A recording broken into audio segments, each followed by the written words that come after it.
Good barely morning, everyone, and welcome to the third Joint Planning and Housing Committee and Agriculture and Rural Affairs Committee.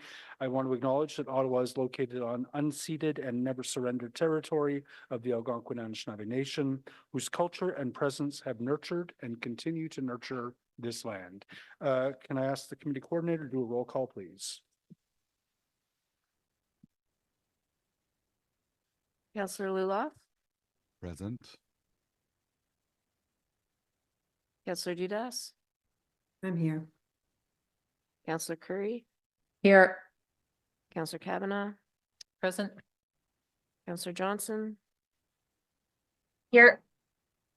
Councillor Tierney, Present. Councillor Troster. Here. Councillor Brockington. Councillor Kitts. Here. Councillor Brown. Here. Councillor Lowe, Here, sorry. Vice Chair Gower, Here. Vice Chair Kelly, Present. Chair DeRuse. Here. And Chair Leeper, you have quorum. Thank you. So this meeting is considering the new urban and village boundary expansion official plan application process. We'll kick it off with a presentation from staff. There are 3 public delegations, and then we'll move into debates and questions of staff.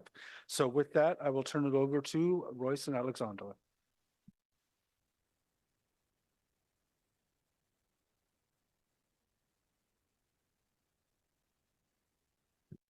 Thank you, Chair. So staff, as a refresher, have provided a brief presentation. We did have a technical briefing for councillors and the media last Friday. So this presentation is just an abbreviated version of that briefing. Next slide.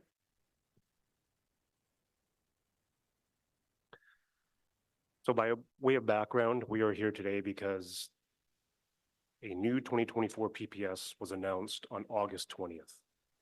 That will take effect on October 20th. And staff have provided a memorandum to committee or in council on the proposed changes to those, the PPS in 2023 and 2024. And I've also provided comments to the province on those drafts. There remains significant changes to growth projections and how those projections are developed and how we plan for the long term in our urban and village areas. So the report before you today seeks an approval of a collaborative framework to adapt to the new PPS before it takes effect on October 20th. Next slide. So the 2 main changes relates to how municipalities must use the Ministry of Finance population projections as the basis for growth in the next official plan review. And the second is that private landowners can request an urban or village area expansion at any time. And by any time, we mean requests can be received through an official plan amendment application. So this is a change because before October 20th, such requests would have to occur through a municipal comprehensive review, what we would refer to as an official plan update or review. For example, the new official plan that we went through in 2020 and 2021. Next slide. So there are 4 recommendations before you. The first recommendation seeks to approve a framework for the city to manage our urban and village expansion process. It applies an approach that is consistent with the Planning Act and the province's intentions to implement the 2024 PPS. Recommendations 2, 3, and 4 relate to updating bylaws to reflect a new application type with its own separate process and its own studies that are required to support the application and a specific fee. So we're talking about something that's different from a standard official plan amendment application. Next slide. So the framework before you is predicated on 4 key points. The first is that the city will initiate a growth projection update and land needs review in 2025. And it will use the latest Ministry of Finance population projections as the basis in order to determine what the housing, job need, and related lands might be. And this is a need that's over the longer term, a sort of 25 to 30-year time frame. And this process will also allow for updates to our infrastructure and transportation master plans. So the Ministry of Finance only provides the population projections. They do not provide related housing or employment forecasts. That's for municipalities to do. In order for our municipalities to move from those population projections to the related housing and jobs, the PPS also says that those growth projections need to be informed by provincial guidelines. However, the provincial guidelines are not currently available. Staff have been consulting with the ministry on the development of those guidelines. No timeframes have been provided. We believe, based on information we've received to date, it is likely these guidelines would be made available sometime in 2025. Now, this is a process that it's very similar to the new official plan process that we undertook in 2020 and 2021 when we developed our growth projections and our land needs assessment and land selection. So it's very similar to that. It's that collaborative process that we had with landowners, stakeholders, and the public. And consistent with that process, there would be no fee for landowners to request the consideration of their lands if an expansion is required. Point 2 speaks to how applications for expansions would be used in the interim. So we're indicating that we will do a review in 2025. In the interim, if a landowner wishes, they can make an application. But because we're updating those growth projections, the current growth projections would apply for those applications. And that's appropriate as you're updating something, what's in force should be applicable to an application. And we're also would be looking at the adequacy of the 15-year land supply. And the 15-year land supply is the minimum amount of lands that we need to have. So the applications would always ensure that we have that minimum amount of land that we need, whereas that 2025 review has that longer term outlook. Point 3 speaks to, in terms of applications, as per the PPS, they would be limited on available infrastructure and transportation capacity. And this would be reflected in the 2024 IMP and the 2013 IMP, TMP. And then finally, applications would need to meet location criteria for their lands as specified in the 2024 PPS and some of the criteria that's in the official plan.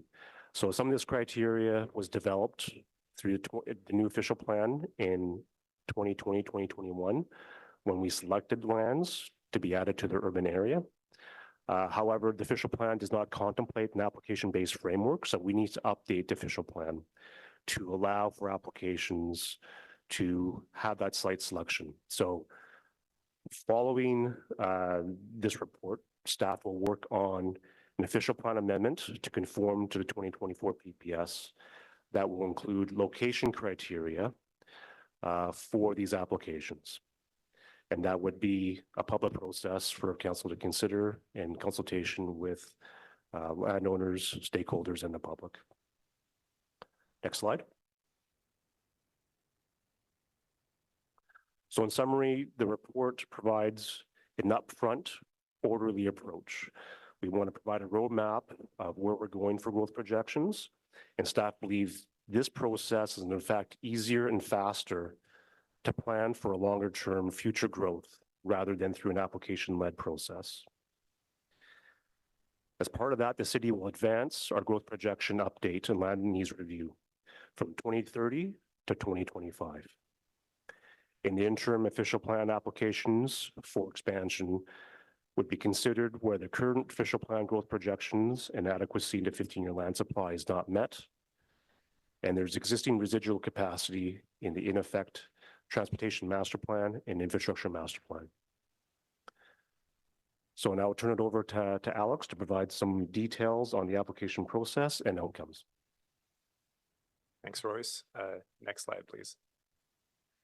So in terms of the interim boundary expansion application, there's 3 new document requirements. So the first one is a land needs assessment, and this document is going to answer the question, does the city need more land to meet the 15-year land supply requirement in the provincial planning statement?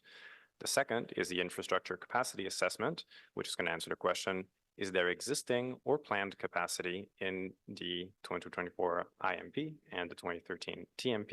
And then if not, what would be needed for those lands to be coming into the urban or village boundary?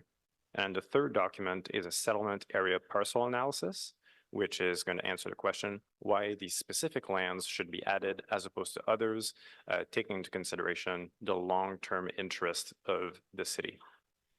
And so those 3 documents would be part of a graduated fee structure that would ensure cost recovery to the city and would also allow for off-ramps at key decision points for applicants. Next slide, please.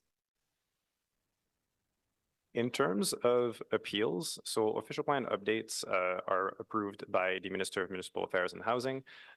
And then if there's no appeals, the minister may still modify that official plan update, and the minister may also refer it to the OLT for a recommendation. So this is the 2025 update. In terms of expansion applications, which would be done in the interim to that point, a landowner may appeal a refusal decision or a lack of decision within 120 days of a complete application to the Ontario Land Tribunal.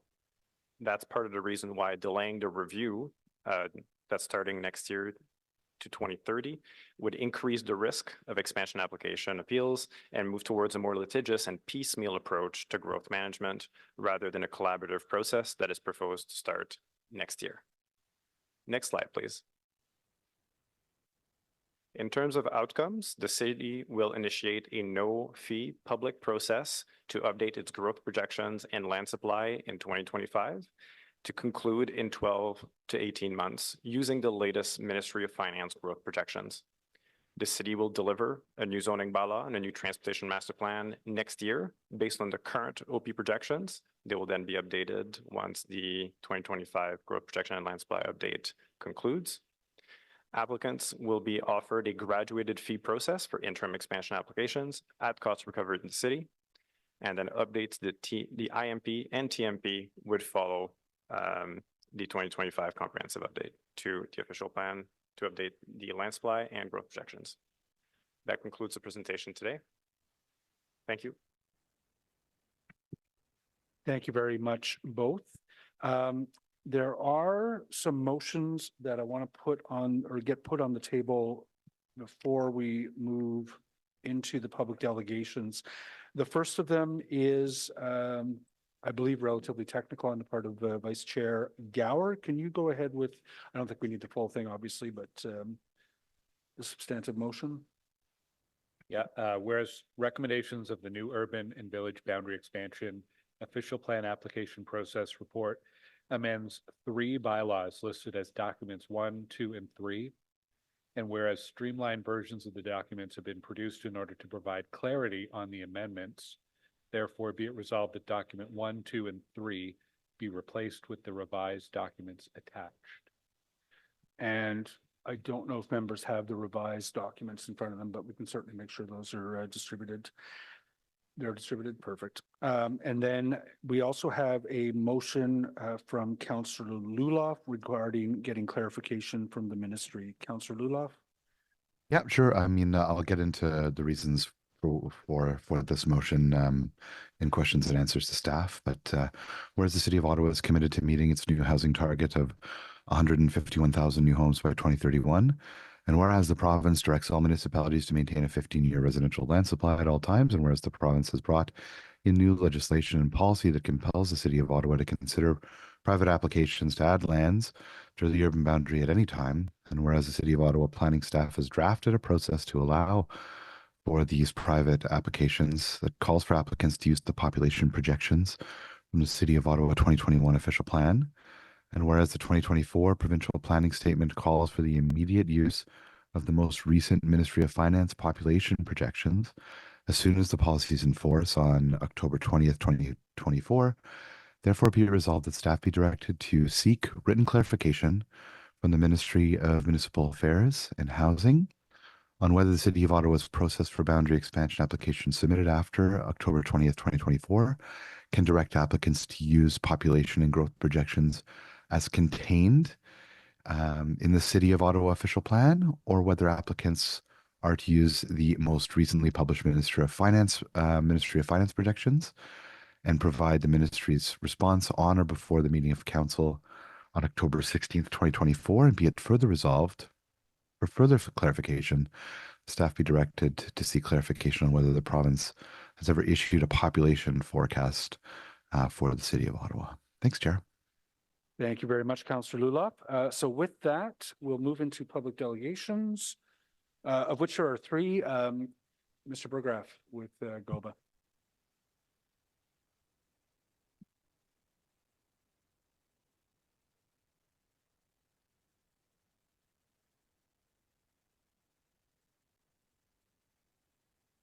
Thanks, Chair. Thanks, members of the committee. Let me start off by talking about refining the application review process. You see it in greater detail in our written submission, but let me give you a bit of highlights. First and foremost, the city should follow the same sequence of events that it does for a comprehensive review. And actually in Alex's slides, he actually put it this way as well. The first step is to do the land's needs assessment, not the third step, as currently proposed. This would make the process consistent with the 2024 PPS, which I'll circle back to at the end. Then you do steps 1 and 2, which follows the needs assessment. That would put the service capacity in its correct spot in the sequence of events. Once you identify the need, then you evaluate whether servicing capacity exists, and if not, identify the costs and what is needed to propose the expansion. And then in the report, there's a reference to sufficient existing or planned infrastructure capacity in the 2024 IMP and the 2013 TMP or 25 TMP, whichever is in date at the time. But the references to those sections need to be struck out because obviously they don't consider capacity beyond the approved urban boundary expansion. So there's a natural bias basically to disqualify any expansion based on what the IMP and TMP currently contemplate. Finally, there's a proposed requirement for an application to assess other candidate expansion parcels. And I mean, come on, this is simply just not a reasonable request on the face of it. How is anybody supposed to make a judgment call on other pieces of land that they don't know, that they have no information on? It's simply an unreasonable request within this criteria so far. The second part speaks to the submission on the fees. The city's provided an all-in number of $1.8 million, but it doesn't really show whether this is a reasonable number compared to other municipalities, which is something staff typically tend to do with other instances of fees and costs. At the same time, the report doesn't consider the city scaling the workload depending on the size of the written submission. Oh, sorry, depending on the size of the application. In Hamilton, as we note in our written submission, there's an increasing fee depending on the size of the property in the subject property. In the same vein, you'd expect that elements like community planning, transportation planning, infrastructure planning would vary in cost depending on the size of the proposal. The city instead is saying it's the same fee no matter if the proponent is coming in with a 4-hectare property or a 400-hectare property. At the same time, the city does not appear to provide the option for allowing a proponent to engage on outside consultants to complete the necessary work, likely at a lower cost than what the city could do. This fee structure, as opposed to being geared to cost recovery, needs to be, if it's going to be geared towards cost recovery for service, as most fees are supposed to be, it needs to be revamped to represent the relative workload of an application. And then finally, the third part of our submission speaks to the need for the city to plan for growth to the 1.66 million residents by 2046 as forecasted by the Ministry of Finance, and not the 1.4 million that's in the official plan currently.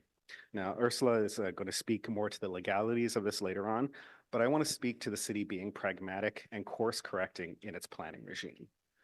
Our written submission outlines how the city is falling further and further behind on its growth targets with keeping with the 400,000 people and 195,000 new homes to 2046. Sticking with these targets now in evaluating expansion lands or even say the zoning bylaw, which was also referenced, solidifies a structural housing deficit for Ottawa's residents moving forward. Today, Today, based on the Ministry of Finance's projections, the city will be 60,000 homes short by 2046. So the city needs to do what it can now in order to address that deficit. The city needs to evaluate land need assessment against the current projections of 1.66 million by 2046, because that is what our housing demands require us to do, not stick with projections that were out of date 5 years ago when they were originally approved. The process outlined before you right now does not reasonably evaluate expansion applications, which exposes the city to OLT appeals and a complete loss of control of the process. We've outlined a number of things that we feel, again, the application process needs to be revised. You need to consider the higher number. These are the things that if the city wants to ensure that its housing supply crisis doesn't get any worse, especially as we move forward, it really needs to change how it's approaching this. And with that, I'll answer any questions. Thank you very much. I do have a question for you from Councillor Tierney.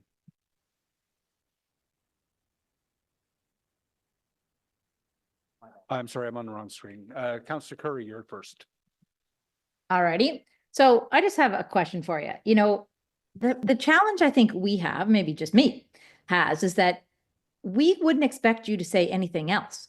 I mean, your home builders want to build homes, right? So what else are you going to come here and tell us that, the projections are too low? I mean, I'd be saying, why is the Ministry of Finance giving us these numbers instead of the Minister of Municipal Affairs and Housing? Why are we getting this from the Ministry of Finance? But so, I mean, the problem I have is that, you may have what you say may be correct, but you're not likely to ever come and tell us that we should not add more lands. Wouldn't you agree? Through the chair, the Ministry of Finance produces population projections across the province. It's just one of the things they do. Frankly, if I had my druthers, they would also produce housing demand and jobs and everything else that would go into municipal comprehensive review and just tell you what the numbers are. I think it's necessary for the city not to hold so precious to the 400,000 number. Look, we're beyond it.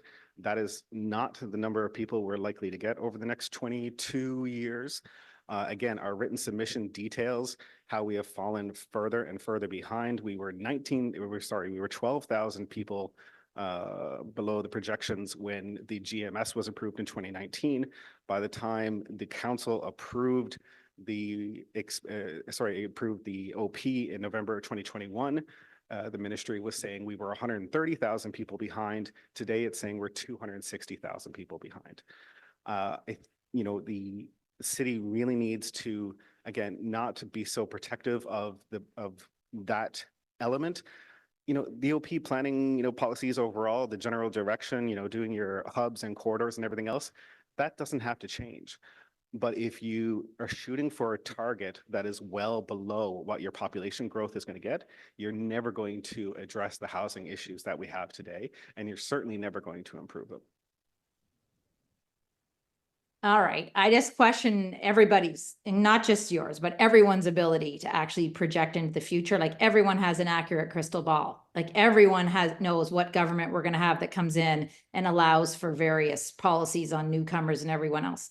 Like, it just seems like everyone has a crystal ball and they think their crystal ball's right. So, I guess I just say, thanks always for coming, Jason. It's just that you're one crystal ball as in with everyone else's. Can I respond to that? No, go ahead. Oh, okay.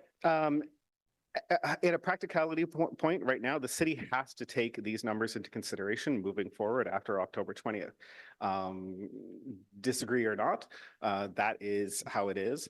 I will, if I could dial, if this was a millionaire and I could dial Mike Moffat on the phone right now, he would tell you that those projections are actually what he has a lot of faith in those projections moving forward. He has done the research back around the OP. He did a paper trying to disprove the figures that the province did, not just for Ottawa, but obviously across the entire province. And in fact, his numbers came out even higher. for the population and household demand. So I have faith that those numbers are pretty darn accurate. All right, thanks a lot. Thank you very much, Councillor Curry. Vice Chair Gower, if you have any loaded or unloaded questions. Thank you for your comments today. You spent most of the time on the proposed process for the one-off expansion requests. What about staff's proposal around doing an accelerated comprehensive review within the next few years rather than waiting a full 10 years like we usually do? Any comments on that? So in reality, let's not conflate the two. These are two separate things. One, the city has to put in a process to take in private land applications. The city is proposing to that. Regardless of a separate process to update its GMS, which I'll get to in a second, that doesn't mean that process shouldn't be as logical and appropriate as it should be, which is, again, the first third of our comments are all about what how that process should look, right? That process should be the best it can be, regardless of anything else that's happening. On the opposite side, for this new GMS evaluation, I do think 12 to 18 months is an awful long time to get it done.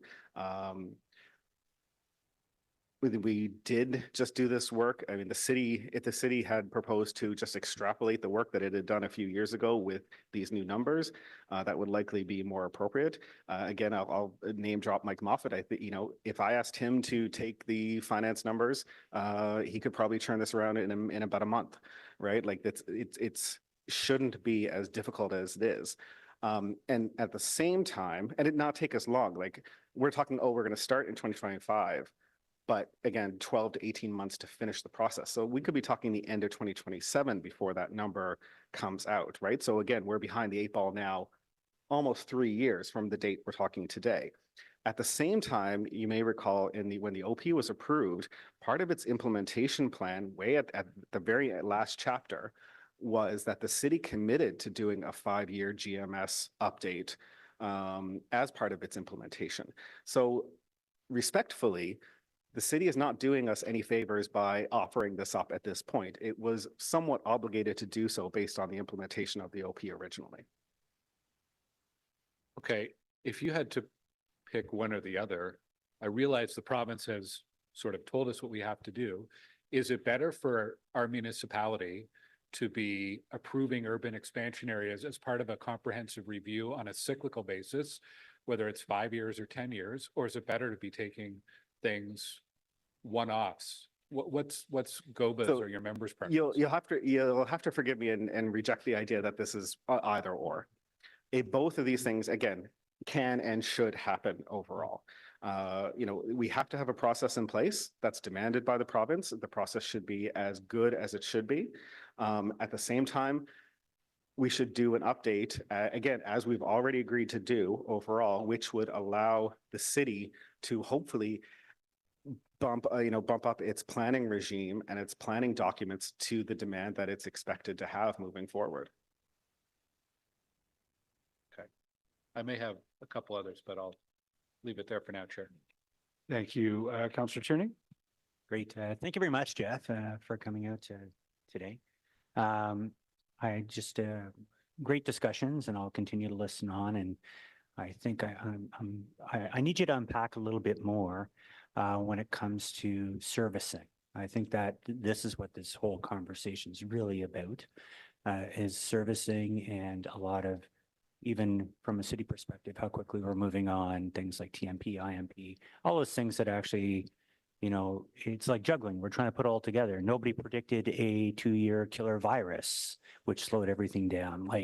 So can you just unpack that a little bit more when it directly relates to servicing, for example? Why your associations are so concerned? Sure. I mean, we're essentially just talking about the sequence of events that are laid out. Currently, the proposed plan says, let's evaluate some of the servicing on a proposed piece of land first, and then do the lands needs assessment first and foremost, right? So all we're saying is, no, you need to do the lands needs assessment first, just like a comprehensive review would actually do. Then you do your servicing evaluations.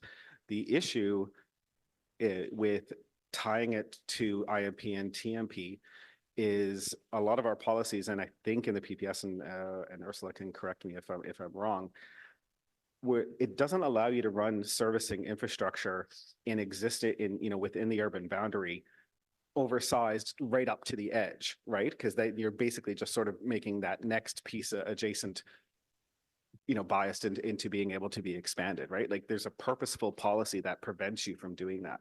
So tying it to an IMP or TMP that doesn't contemplate expansion really, again, is just self-defeating bias of the evaluation process. Yeah, and I figured as much, and I'll continue to listen in on the discussions, colleagues, but I think we all can agree that we do have a bit of a housing problem in general. We all committed to try to keep constraint on the urban boundary component, but clearly our numbers that we've been using up till now, and I said this before when we were talking about TOD and building around areas, Searville is a prime example. Searville, I have some of the highest number of applications in right now because we're building so quick. We don't have enough spaces for homes. That's why golf courses are getting converted to homes. I guess just as a final follow-up, obviously the province shares a very similar concern about municipalities building quick enough. What do you think the major issue is? Is it how quickly, and this is not our staff, they do a terrific job and go as quick as they can. You're overworked and overburdened. Is it the numbers? Is it the changing legislation? What is it? Because again, we're reminded we're creatures of the province. Sure.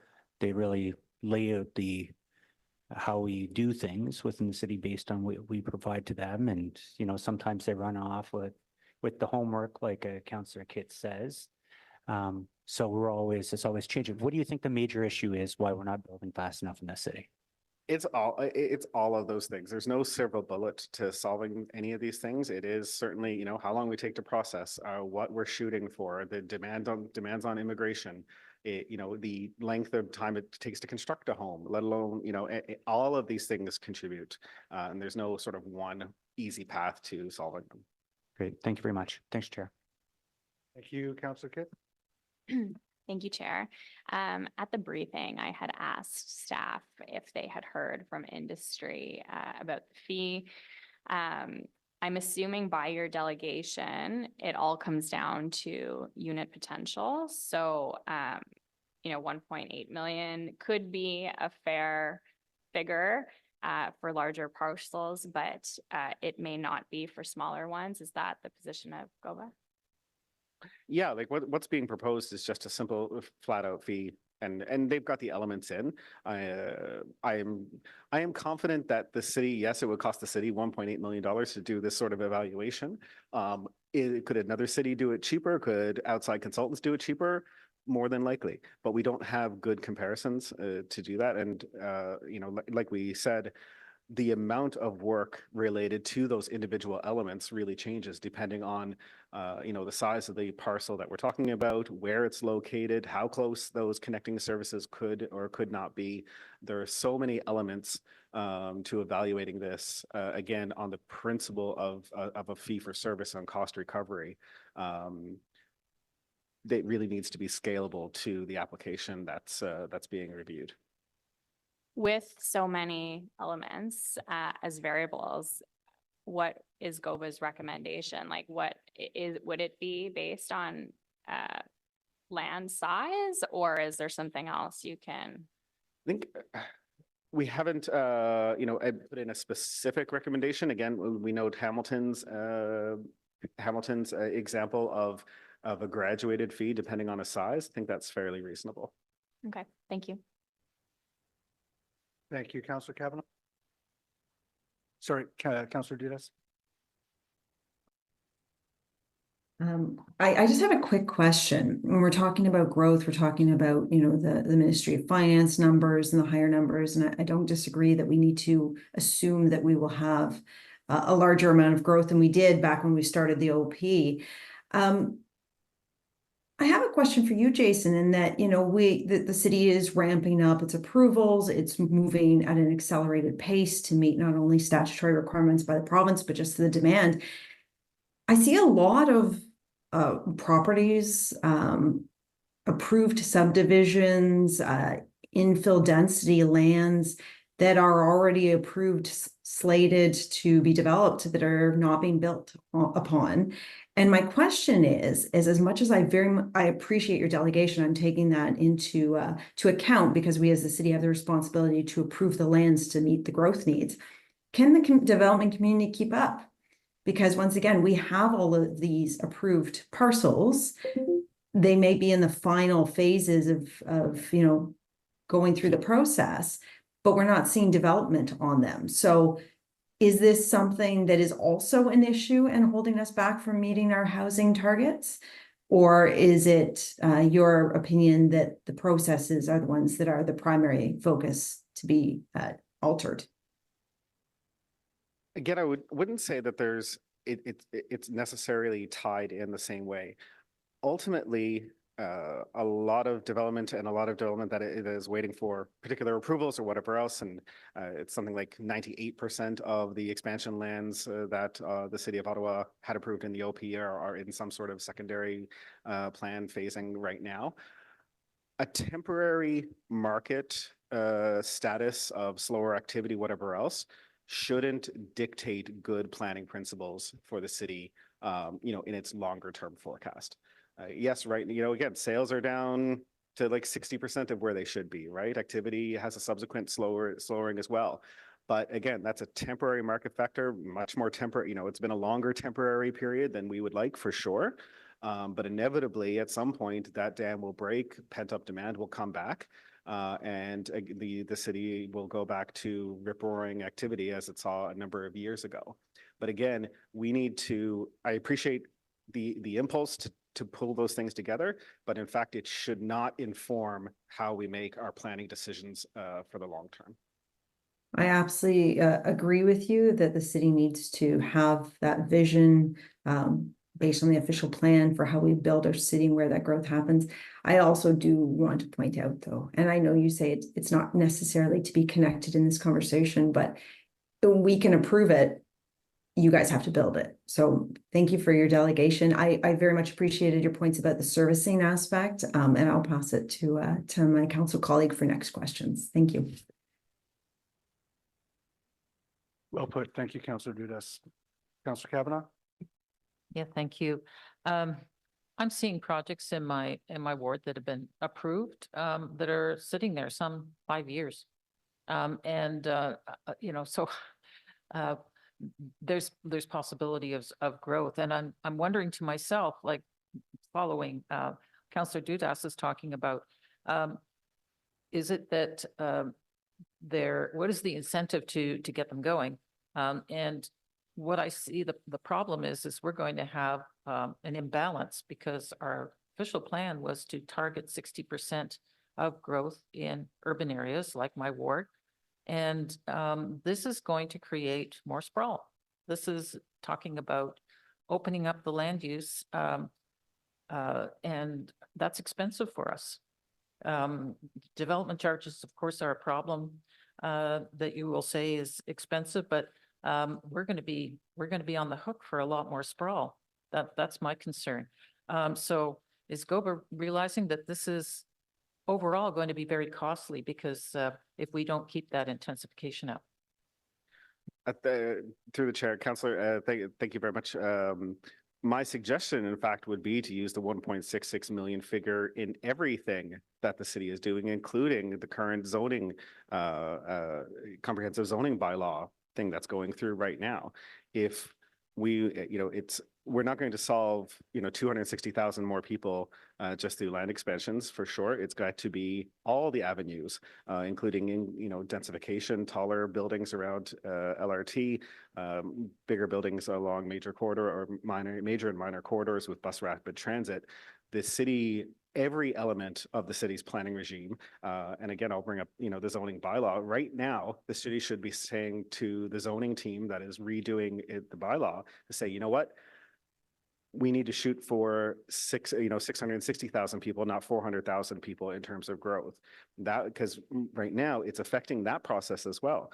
We're saying, okay, we only need to zone minor corridors to 6 stories outside because we only need to achieve X amount of houses. But if that X amount of houses is actually short of what we need, they need to go higher on their targets as well. So I would suggest that everything that the city does should shoot to the revised target. I think we're moving in that direction, but my concern is that it's so much easier to buy up land and build on that. We've been giving the approvals, but it's going to create more sprawl it's the densification is going to fall behind because that's where they're going to choose to build. They may not choose to build closer to transit, and you know what can we do about that? Because that's what I'm seeing. That's what I'm envisioning when I see this these changes from the province. I hear you, but the city if the city wants to incentivize construction around LRT or the corridors or wherever else, it has the power to do that. Not really. Anyway, but it would be incentivizing further out, which because it's going to cost us more. I think that's actually the concern. And we don't have that power because it's the province is opening things up, and it sounds like it's going to be much easier to get those approvals based on that. That's my concern. The reality is right now, you know, demand since COVID, demand for urban development is just down, especially in this city, right? We saw a lot of movement out to suburbs, and frankly, obviously a lot more movement outside of the city altogether to outlying areas. Right now, the market just isn't there for the urban demand in the way everyone would like to see it happen. But again, I think that's just a temporary market reality. Well, it's been I don't know about temporary because like I said, I've seen developments proved quite a number of years ago and they haven't moved. So anyway, thank you. Thank you. Thank you, Councillor Kavanaugh. Councillor Menard? Thanks very much, Chair. Thanks for being here to present to us. I just wonder, you talked about good planning principles and making sure that we go along those lines. Did you, on the urban boundary process that was undertaken in 2021, did GOBA support the criteria that staff had laid out around which category lands would be prioritized based on that criteria? So GOBA cannot, because of principles against biasing certain, land holdings by certain members over others, we don't. We can't say, this land or this land, and these is the appropriate land items overall. What we approached was, what are the what's the population and housing demand figures, and what is the overall number for the total land expansion that's appropriate to meet. But we can't, as a matter of policy, pick out, choose pieces of land over others. Because I think staff had talked a lot about having good planning principles on things like proximity to transit or already existing infrastructure, less cost to service for things like water infrastructure. That's not something, those planning principles aren't pieces that you take into consideration when advocating for expansion, let's say. Actually, I recall distinctly you and I sat at Bank and on Sunnyside and around that OP time. And the principle that I kind of related at that time is the same sort of thing we had today. We have a population projection, which of course now is well out of date. We had an intensification target that would take in a proportion of that, which was whatever, just over 60% or just over 50, somewhere around there. And then whatever was left over would necessarily have to mean the land expansion. And that principle pretty much stays the same today. The population figures are one thing. The intensification target that you just mentioned is another. And as I remember, Ottawa is supposed to end up at a point of 51-49, with varying degrees to start and to get to that end state. Did those intensification figures change in your view, just with zoning bylaw, comprehensive zoning bylaw, 3 or 4 units as of right, changes that we're making closer to transit hubs? Do those change in your mind, or do they stay static from what the original official plan had outlined? The proportions will only stay the same if the city directs the zoning team to zone, for that level of intensification. The zoning team, the zoning team is looking at half of the 195,000 new homes that were in the OP, right? So about half, 90, let's pick a round number of 100,000, right? If the city doesn't say to, that they've got to put that up proportionally to the new number of, again, taking half of that 260,000 people, let's say roughly 60,000 homes. So add another 30,000 homes to your zoning and make sure that you have the opportunity to build that 30,000 homes, then you are going to lose the proportion. And like I said, right, the city needs to implement the 1.66 in all the planning regime that it has. We've been up on areas like apartment dwelling units created since we approved the official plan compared to what we said we would be. I think that's good news, right, overall. I think the acknowledgement is important at the committee that urban boundary expansion ends up costing taxpayers more because of the servicing costs, because of the infrastructure that has to be created there. And some of that comes through development charges and others, it's just through our tax system. Do you acknowledge that? Do you accept the point that Hempson and many other scholars have found around urban boundary expansion and the cost to cities costing more when we expand the urban boundary? So the DCs cover the capital costs, right, to build out that services. That's what they're there to do. In terms of the maintenance, that's really, again, a separate thing through property taxes that the city has to accommodate for. I would perhaps, note that a water main replacement on Elgin is certainly not borne by just the immediate people around there, right? It is infrastructure across the city is really a communal good that needs to be borne by the community as a whole. Yeah, I mean, anecdotal examples, of course, but I think those studies are pretty clear that when you expand the urban boundary, there is an offsetting cost to all taxpayers more than it would be should you intensify. I guess just to get an acknowledgement from you on that point, I understand there's one-off examples, but on that point, you'd agree with Hempson and others who have studied this issue and say, yes, there's an increasing cost to existing taxpayers when we expand out. There are very few things with Hempson that I would agree with, to be honest with you. But overall, again, this is something that has to be borne by the city in totality. Okay, I appreciate that. I do, just to the points other councilors have made, of course, your position will be on urban expansion to have more land to build on. GOLB has also taken a position of having lower development charges, which again offset some of these costs for us in the past, and then has also taken a position previously on lower percentage of intensification figures compared to what a, say, stretch goal might be in the city for things like large dwelling units or walk-up units or just apartment units in general. I hope we can get on a page of, certainly building more homes, but doing it in an efficient way in the city and an affordable way that benefits everybody, not just those exterior kind of landowners and speculators on the outskirts.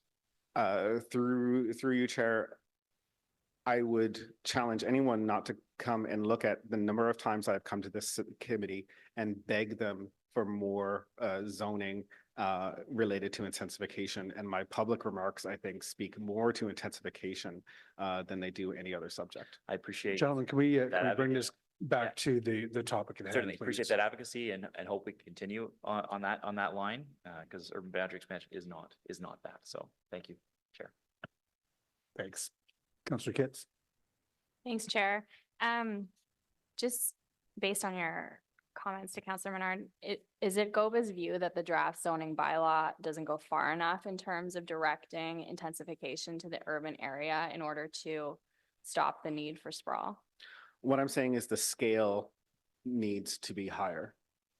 If the city is reasonably contemplating 1.66 million people by 2046, then the zoning bylaw needs to reflect that appropriately. The zoning bylaw is contemplating a growth of 400,000 people. It needs to contemplate a higher number as well. So yes, we would have to direct more to the, thank you. Thank you. So the timing of the structural deficit that you've suggested in terms of available land supply is of interest to me. And clearly you have the committee's attention this afternoon. We are going to do a comprehensive review starting in 2025 if we pass the current approach that will use the most recent provincial projections.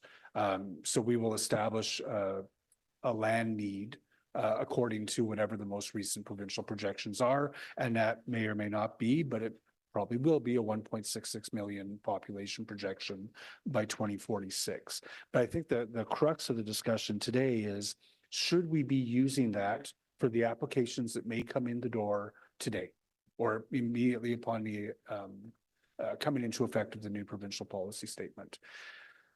I'm trying to reconcile the potential development of thousands and thousands of unbuilt units in previous expansion parcels in existing greenfields with a year and a half, 12 to 18 months to do a comprehensive review. Can you convince me why we need to use higher population projections immediately and not wait until we have a more comprehensive review? Well, like I've said, I don't think it, it's not 12 months. It's probably going to be three, if the 18-month holds, it's really 3 years from now when that actually is. If the city does not use the higher projection numbers, I would assume that every application is going to get rejected. And if a proponent then says, is willing to go through that process right up to the point of being rejected by council, then I don't see why they wouldn't go to OLT. And we're of the opinion that in fact the province is expecting the city to use the 1.66 number. And if that is the case and that goes to OLT, I don't see how the city doesn't lose all those cases. We'll hear something different from staff, I think. Do you have any comment on the LULAC motion that would try to seek to get that clarity? I'm guessing you would say it is moot because you believe the clarity is already there. Well, thank you for supplying me the language, but more or less, yes. I think I think that's the reading that we're certainly taking with it. We certainly expect the province to affirm that. Okay. I will leave it there. Sorry, I'm trying to understand the timing issue. So we've gone from an assertion that if council does not adopt the higher projection figures now, that it exacerbates the risk of a structural deficit, to more of a discussion of, well, you should adopt the higher population projections now, because if you don't, the OLT will make us. And I really want to come back to that first thought about the importance of using higher population projections for the first applications that come in the door with respect to building enough houses between now and 2046. And I'm still not convinced. The city has very few opportunities to course correct, if you will, to respond to a larger housing demand, which is what the 260,000 people translate into. Like I've said, my back of envelope is 60,000 new homes, right? This is one of those opportunities to say, okay, you know what? Yeah, it's a real bummer that it's not 400,000 and we have to, bump up our numbers. But this is the prime time to respond to anticipated housing demand, which we're already short on, right? And it's only going to get worse as we move forward. This is the time to tweak what we have going on in order so that when we don't next year's, official numbers, the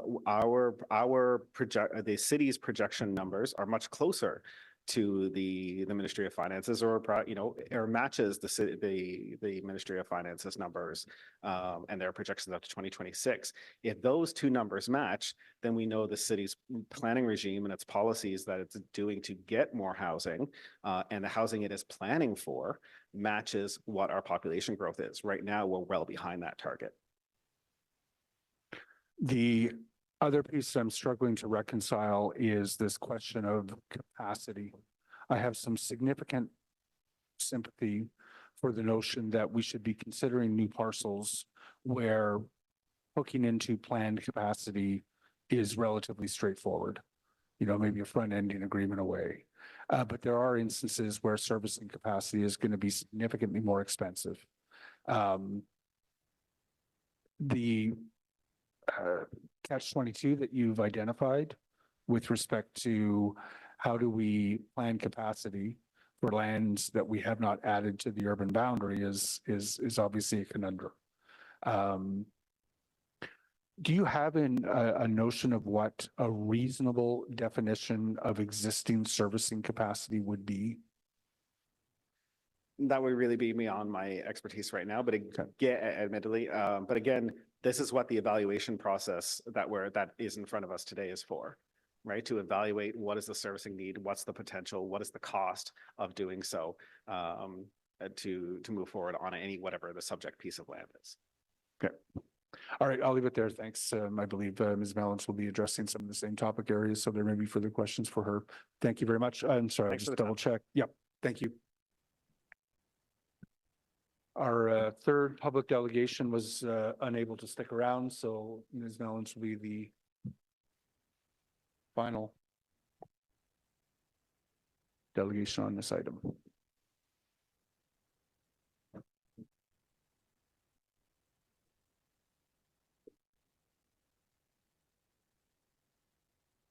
Good afternoon. Happy to invite you to take 5 minutes to address the committee. Thank you. I'm used to having multiple screens in front of me. I had to go back to paper for some of this today. Good afternoon. So I am here on behalf of GOBA, and I'm going to address the very specific issue of the PPS and consistency with, and how decisions must be consistent with the PPS. And so with all due respect to the staff and to the report, the new provincial policy statement, as we know, it's in force as of October 20th.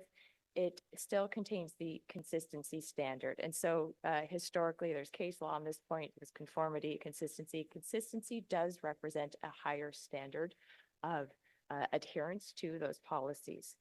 So the report recommends that any proponent with a private application, that they have to use the numbers in the OP, but as we've heard, those numbers are not in line with what the Ministry of Finance has projected. It's our submission that a decision, council, and this is actually stated in the Planning Act, when council makes a decision, their decision must be consistent with the provincial policy statement. The provincial policy statement, which was changed, now says in its policy 2. I reproduced it in my submission, so it's 2.1, sub 1 says that planning authorities, and that is the municipality, the City of Ottawa, shall base their population and employment growth forecast on the projections published by the Ministry of Finance. City of Ottawa has never had such numbers given to it by the province previously. Province has given numbers to the Greater Golden Horseshoe areas. They had their growth plan. They had numbers. City of Ottawa has never had such numbers given to it. City has produced its own numbers using Ministry of Finance inputs and what have you, but there are other variables. I am not a demographer. I will not propose to discuss how that's calculated. But, you know, as part of the City of Ottawa's official plan, GOBA consultants did have comments that the city's numbers weren't high enough. City used 2019 numbers. We had a 2021 council approved official plan, 2022 ministerial approval. Since then, immigration numbers have increased. There have been other variables that have changed. The numbers we have seen since is the Ministry of Finance has said it's going to be higher. So coming back to Planning Act, says that decisions must be consistent with the provincial policy statement. Provincial policy statement says you must use Minister of Finance numbers when you make a decision. And I'd even draw your attention to its section, referring to my colored pages here, PPS, it is 6.1 sub 7, that it says even if an official plan has not been updated to implement and be consistent with the new PPS, that any decision must still be consistent with the PPS. So in other words, if you haven't updated your OP, you still have to be consistent with the PPS. That's in the Planning Act. That statement wasn't required, but it is indeed in the PPS. So that is my submission as to we disagree with the staff report, decisions do have to be consistent with the PPS. Regardless, that is the hierarchy of planning here in the province of Ontario. So I think at this point, I'll leave it at that, and I'm available for questions. A concise presentation. I don't see any hands up. Can I ask you just to repeat that section of the PPS that you made reference to last? 6.1, sub 7. Thank you. And it is actually page 3 of the written submission I provided last night. Perfect. Oh, and Vice Chair Gower does have a question for you. So in the official plan, we do base it on a population number, but there's considerable work that makes up the official plan in developing targets for housing type. There's demographics considered. There are considerations that council makes around intensification versus expansion. I don't think it's as simple as just plugging in a new number and using ratios. Like there's a lot more work and analysis that goes into our official plan. Well, that feeds into official plan land targets and so on. What's your interpretation? What's reasonable for municipalities to do? Or is it's just plugging in a new population number and using similar ratios or not? Or do you think it's reasonable that municipalities should want to be able to do that additional analysis based on demographics and other factors that typically go into an official plan review? So there are different ways in which a population projection can then be, external influences can be calculated in order to come up with a land needs assessment. And I am not a demographer, but certainly have been working in this area, land use generally for over 20 years now. So there are different variables that can influence how the population projection results in a land needs assessment. Who did mention that they're waiting for the province to issue recommendations on the inputs that the city should use in order to do that. That's well and good. However, will the province actually issue it? To be blunt, we don't know. They say they might and they may not, or an election or whatever may happen. Having said that, even if the city of Ottawa were to use the same assumptions it previously used, just use the new Ministry of Finance number, but use the same assumptions and process that it relied upon to establish the 2021 official plan numbers, it's our position you would still be deficient. So you don't have to reinvent the wheel if the city didn't want to. It could use its old forecast influences to come up with a land needs. I guess that's what I'm getting at, is that the population numbers from the province are higher, and there are factors that there are factors that are different now. We would consider them differently now than we did previously. Factors around immigration that may lead to a different mix of housing types.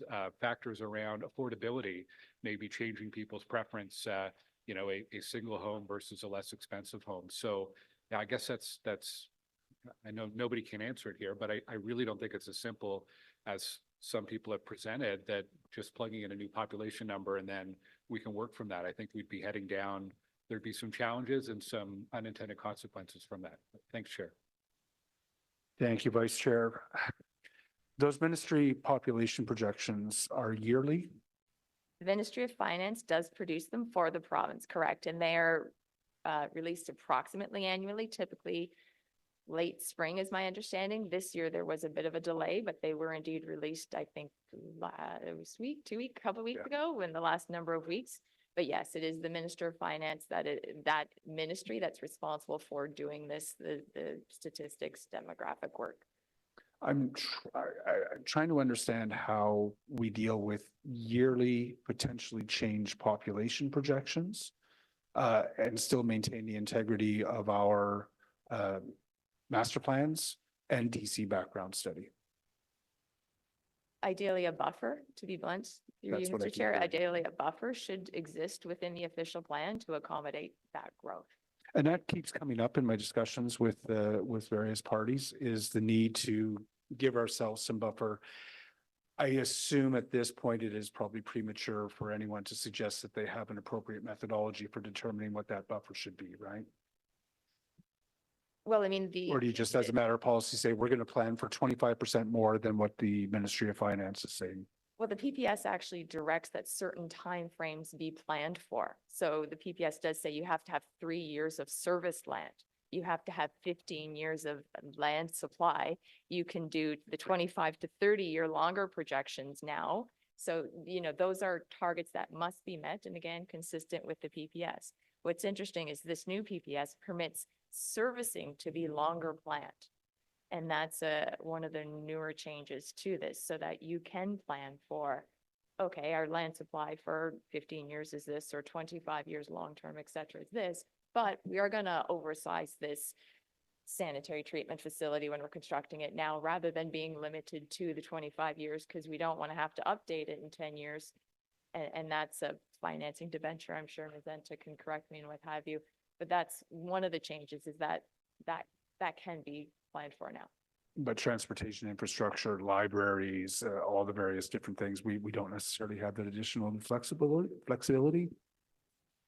Libraries are not necessarily captured in the PPS, if I think. I had to put on my glasses. Sorry, 1 second here. Infrastructure, public service facilities, strategic growth areas, and employment areas may extend beyond this time horizon. I think it captures transportation. I'd have to look into it. We're Okay. still learning the new PPS. Sorry. Yep, this is far more chaotic than any of us would wish for. Planning Act changed 3 times in 6 months last year. Yeah, I have a question for you from Councillor Tierney. Thank you very much. And it's all the numbers came here clearly. And thank you for explaining, especially on the, because I keep coming back to the servicing. I think that is what this is really all about here. And to Councillor Gower's point, immigration really hit us hard. It's still going to hit us hard. It's not like people are going to de-immigrate or go back to somewhere. They're here and they're part of our community. So we have to build for it. How much are we off by our targets? It's about 200 and some odd thousand people at this point, do you figure? The number Jason Burgraff just referenced was 260,000, if I recall correctly. 260. Okay, great. That's all I had, Mr. Chair. Thank you. I'll have questions for staff. I don't see any further questions for you. Thank you very much, Ms. Mellons. Right on. Good delegations. Let's fire up those hands. Questions for staff. Councillor Luloff, please. Thanks, Chair. You know, I don't think I can always be accused of being precise in my use of words. I do try a little harder now and then. But can you explain the difference between population forecasts and population projections? Those have been, both have been kind of thrown around today. Is there a difference? I use the two terms synonymously. I believe how they're used today was, one was population projections and the other were growth forecasts. Growth forecasts would include population, housing, and employment. Okay, all right. So Minister Calandra at AMO said that municipalities need to be using the new forecast numbers, and he was pretty clear on this. And, you know, I don't want to be asking, as Councillor Kitt said, I don't want to be asking for a refund for a second time on this OP.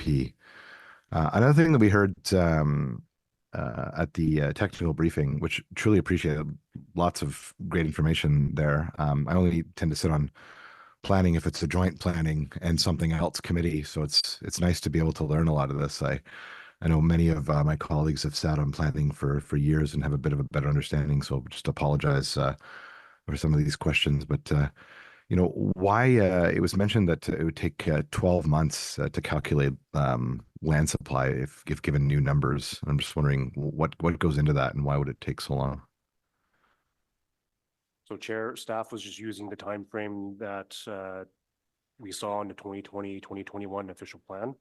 And once you have the population projection, you would have to convert that to a dwelling projection, a dwelling type projection, and same with jobs. And then you have the total amount of dwellings and types and jobs. You'd have to determine what the land need is from that.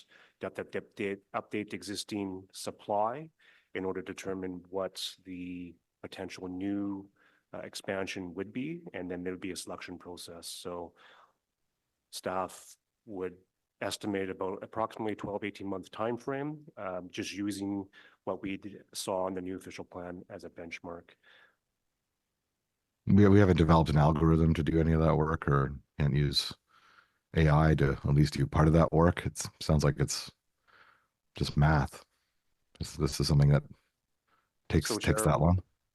we do have a model. It's not quite an AI, but it could accomplish the same procedure. And I think that's what Jason Bergrath and Ms. Malen spoke to earlier, is using our existing model, which, you know, could very well be an option. However, the PPS does state to use provincial guidance. So that's why staff is using that direction to use the provincial guidance. We could also look at an option of going for something shorter using our existing model, and bring that forward to committee and council. Okay, no, thanks for that.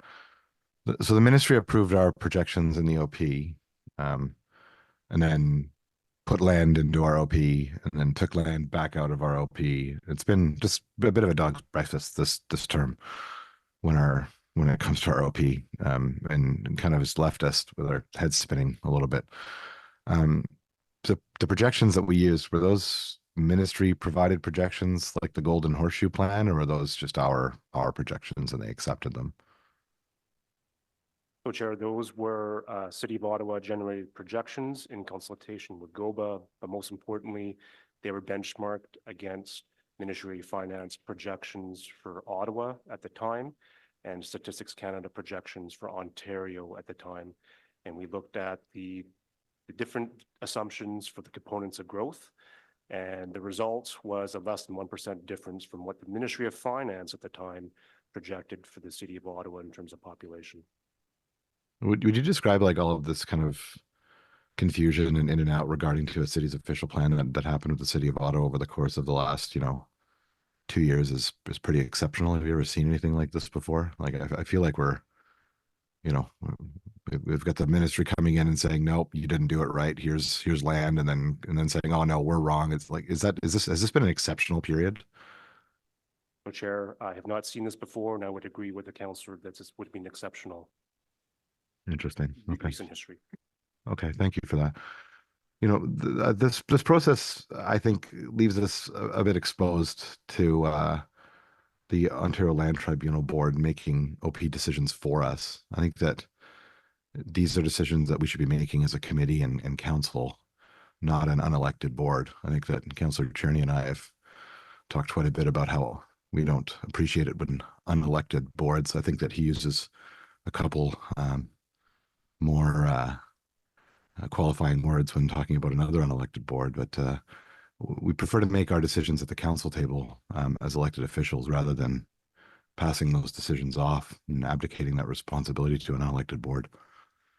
This board is going to deal in facts, including the fact that our numbers that we're using need to be consistent with Ministry of Finance numbers, the latest Ministry of Finance numbers. I'm not certain that that's the case at the moment, which is why I moved the clarifying motion. So just want to ask just so we can have all that information, ask my colleagues to please support that motion, and I'll cede the floor, Chair. Thanks. Thanks, Councillor Luloff. Councillor Curry?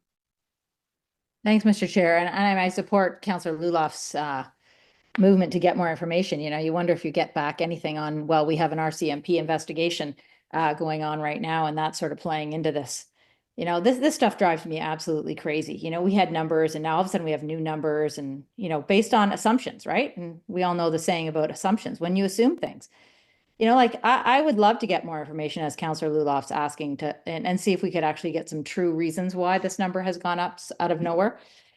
Anyway, I have 4 questions.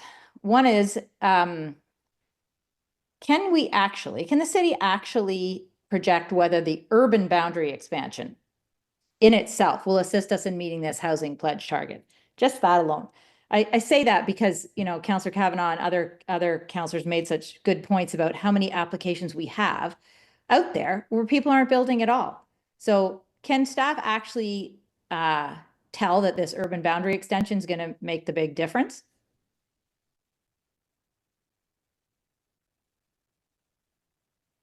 very difficult for staff to answer that question. So the process would be to determine what the land needs are and then plan appropriately. And then we have reviews at set periods of time, typically 5 years, to course correct if we need to. Thank you for that honest answer. When we look at the servicing, as Councillor Tierney is pointing out, and I agree, like so much of this is servicing. You've heard of so many of us talk about, we've had all these boundary expansions and extensions. Like I look at a place like Arcadia that, you think about it, we did not add additional land to the city between the years 2008 and 2021.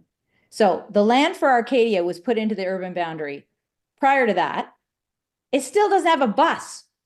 There's no bus that goes to Arcadia. It's 2024. I mean, this is the reality of servicing. Never mind, we sit on Ottawa Police Services and listen to how big the city is that police have to cover. And now we're talking about, let's cover it some more. I mean, all the former trustees on this council in this meeting right now will say, and what about the schools? We add all this new land in and, oh yeah, there's sections for schools. But no schools get built. Right? We're putting an addition on the Earl of March, an addition onto A.Y. Jackson, yet all these schools are slotted there, but they don't get built.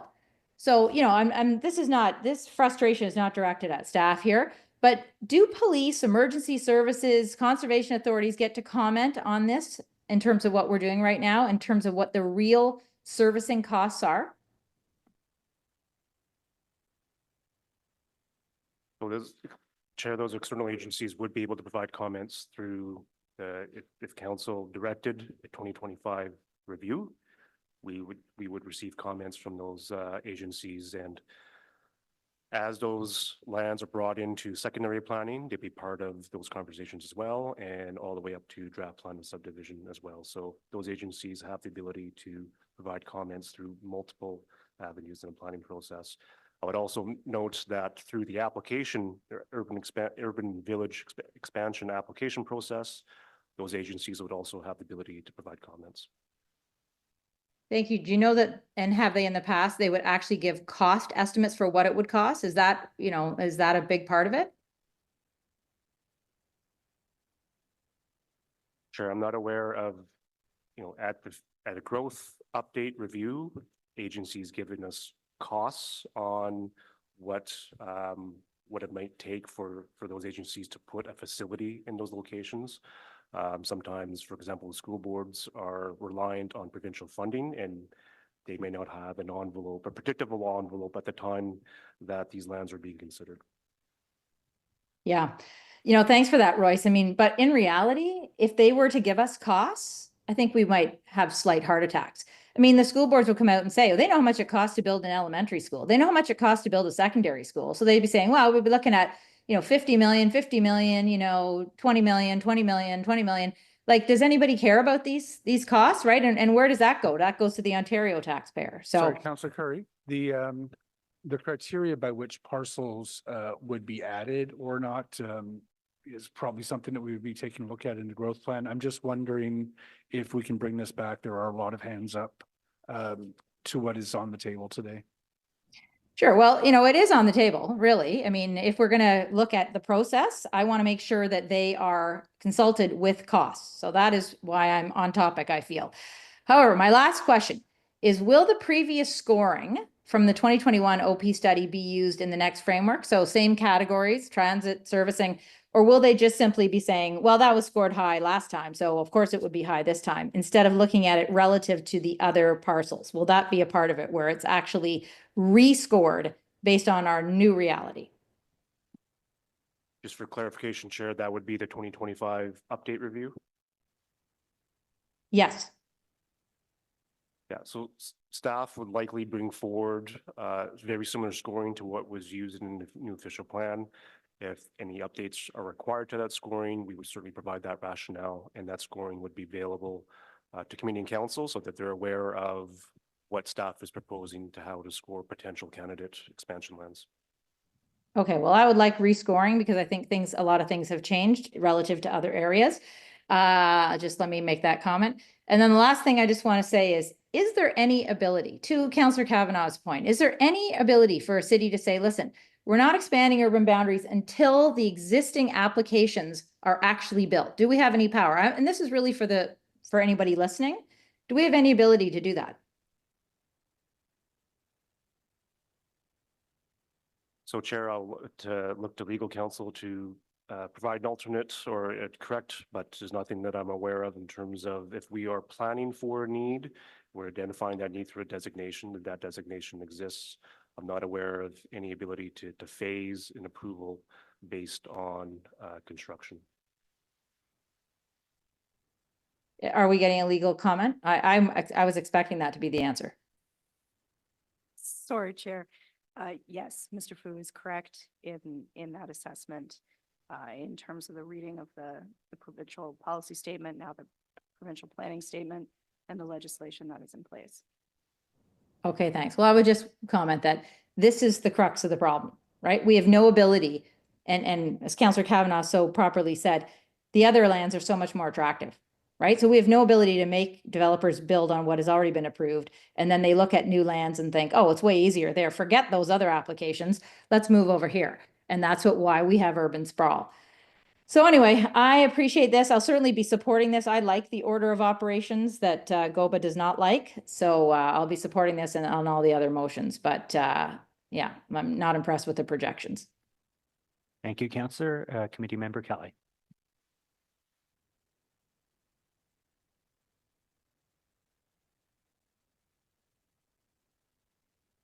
We can't hear you. I believe you're on mute there, Councillor. Councillor.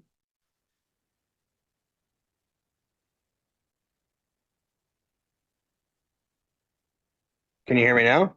Yes, we can. All right, I'll just talk in front of a bunch of people then. As someone who represents a ward on the outskirts of the city and whose ward has really been chipped away in size over the last few years, nothing against Councillor Curry and the people of her ward, but our ward has gotten smaller. So I do have concerns about the sprawl that our city sees, and the effect that has on, agricultural resource lands, and just constituents who don't want to live in Canada. They want to live in West Carleton, and then that's why I live in West Carleton and not Canada. But the more urban boundary expansion we see, the more of Ward 4 comes into Ward 5. And this doesn't please me or many of my residents. So obviously I share many of the concerns that Councillor Curry just mentioned a moment ago. You will hear us talking at Planning and Housing Committee often about the expansions between our wards and the lack of infrastructure and how it doesn't keep up. Councillor Kitts will mention that regularly as well from her end of town. I don't see these changes helping with that. In fact, I see it making it worse. And I have a couple of questions now, which may seem dumb, but I just wanted to explore. So do we currently have, and I'm guessing this is an easy answer given the housing crisis that we're seeing, but do we feel as a city that we currently have enough housing options for our current population or for the projected growth that we had in our last official plan? Well, Chair, that would be just in terms of supply, in terms of permissions through the intensification area and our designated land. We believe that there are not sufficient options in terms of just that supply component. However, there are other variables that may make it difficult for some parts of the population to access that supply. So, and what about our current land projections, our current available land to develop on? Do we have enough supply for now and for the populations that we used for our last official plan? So Chair, staff reports on that through the Greenfield Residential Land Survey. The last survey we brought forward to Planning and Housing Committee indicated that we do have sufficient supply. We have more than the 3-year minimum of service supply. In fact, I believe we have close to 7 years. That Ms. Millens had indicated earlier.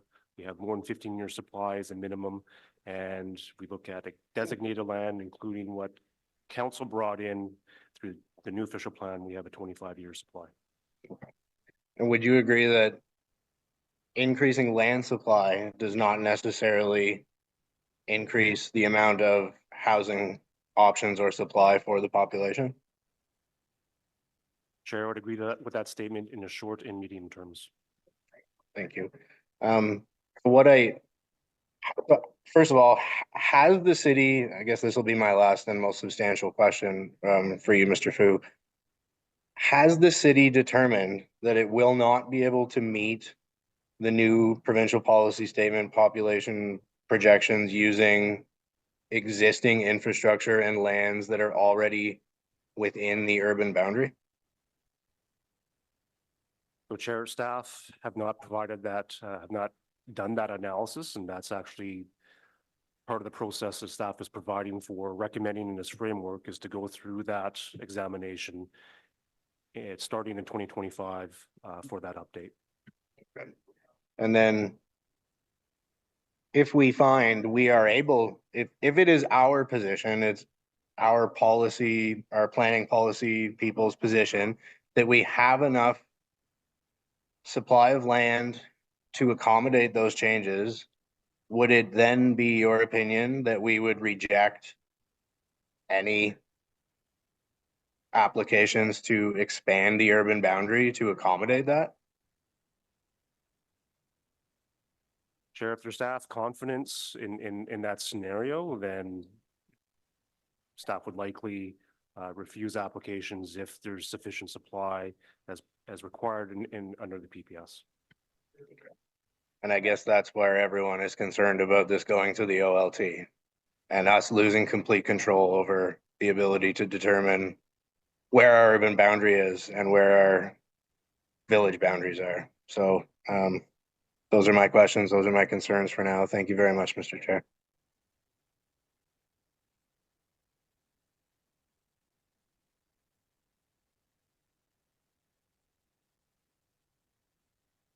Okay, thanks. Sorry, I think members know that I tend not to follow the strict committee speaker rules, so I'm going to go to Councillor Menard now. Thanks very much, Chair. It's appreciated.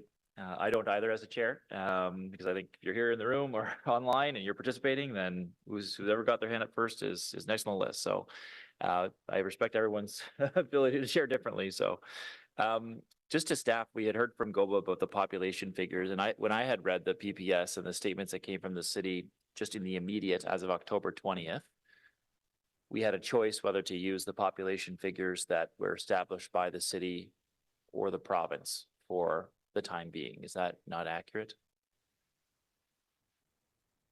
So, Mr. Chair, what staff has tried to outline in a report is that the population projections provided by the Ministry of Finance is only one component of growth overall.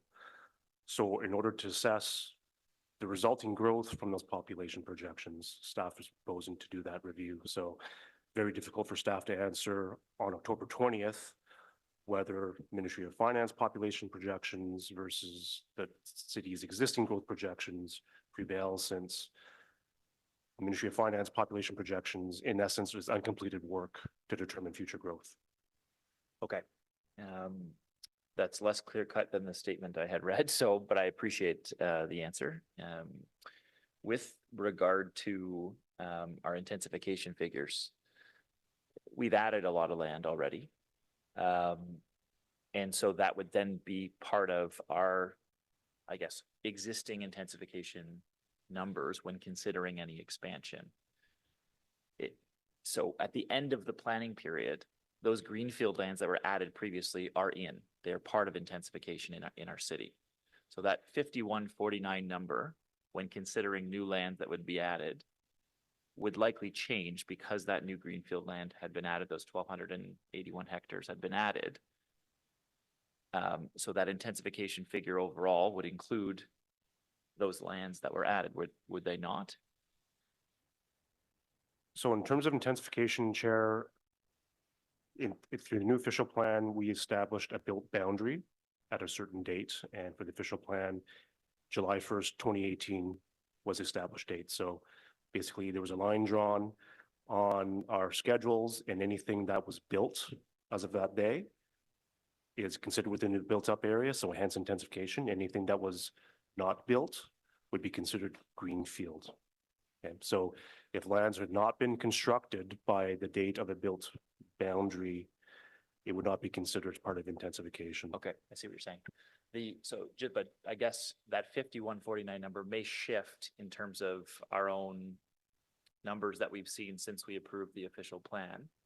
And what built up areas may have happened since then, and the rate of intensification since that time. We'll use that as part of our analysis to establish what will be that split. And we started with a 40-60 split, saying we're going to move to that 51-49 over time. That's important as part of our, not just the population figures, but that number is very important. And that could shift in our analysis for the 2025 process that we're recommending. Is that accurate? So Chair, that's correct. Intensification was an important component of the growth management strategy and official plan. However, again, we need to see what the provincial guidelines say about how we convert dwellings to land needs. But we would look back to what we adopted through the official plan. That's good planning. Yeah, I'm just hearing an interest around the table of, look, more expansion is not as palatable these days because of all the evidence that's there. When we do determine what unit types we need to meet the population growth targets, what methodology do we use? Is it one based on previous market demand? Is it another metric we're using to determine that housing typology? So Chair, what staff provided for in a new official plan was a review of, we call them dwelling type propensities. And these are, we look back to the census periods over 30 years to see what people in Ottawa, what share of households were living in what dwelling types. So single family detached, semi-attached, row house, and apartment. And then we looked over that 30-year period, we looked to see what were some trends in the changing shifts of dwelling types. And we provided a method to try and determine what that might look like going forward in the 28 projection. So 2018 to 2046 would have been 28 years. Yeah, so just more people choosing to say live in apartments than ground dwelling units, that would factor into some of the calculation around, say, intensification figures and what units are needed theoretically to accommodate future population growth. Which I think is helpful, just given where we've seen the numbers that have been, it's the annual development ADR, I guess, that have been coming back. So that's of importance. And then I guess just I'll mention just, the council had really pushed back when the province had unilaterally added further lands to our official plan without any consultation. And those lands then with a new minister were subsequently taken out. And I think we should all be proud of that because that growth would have cost us a lot of money.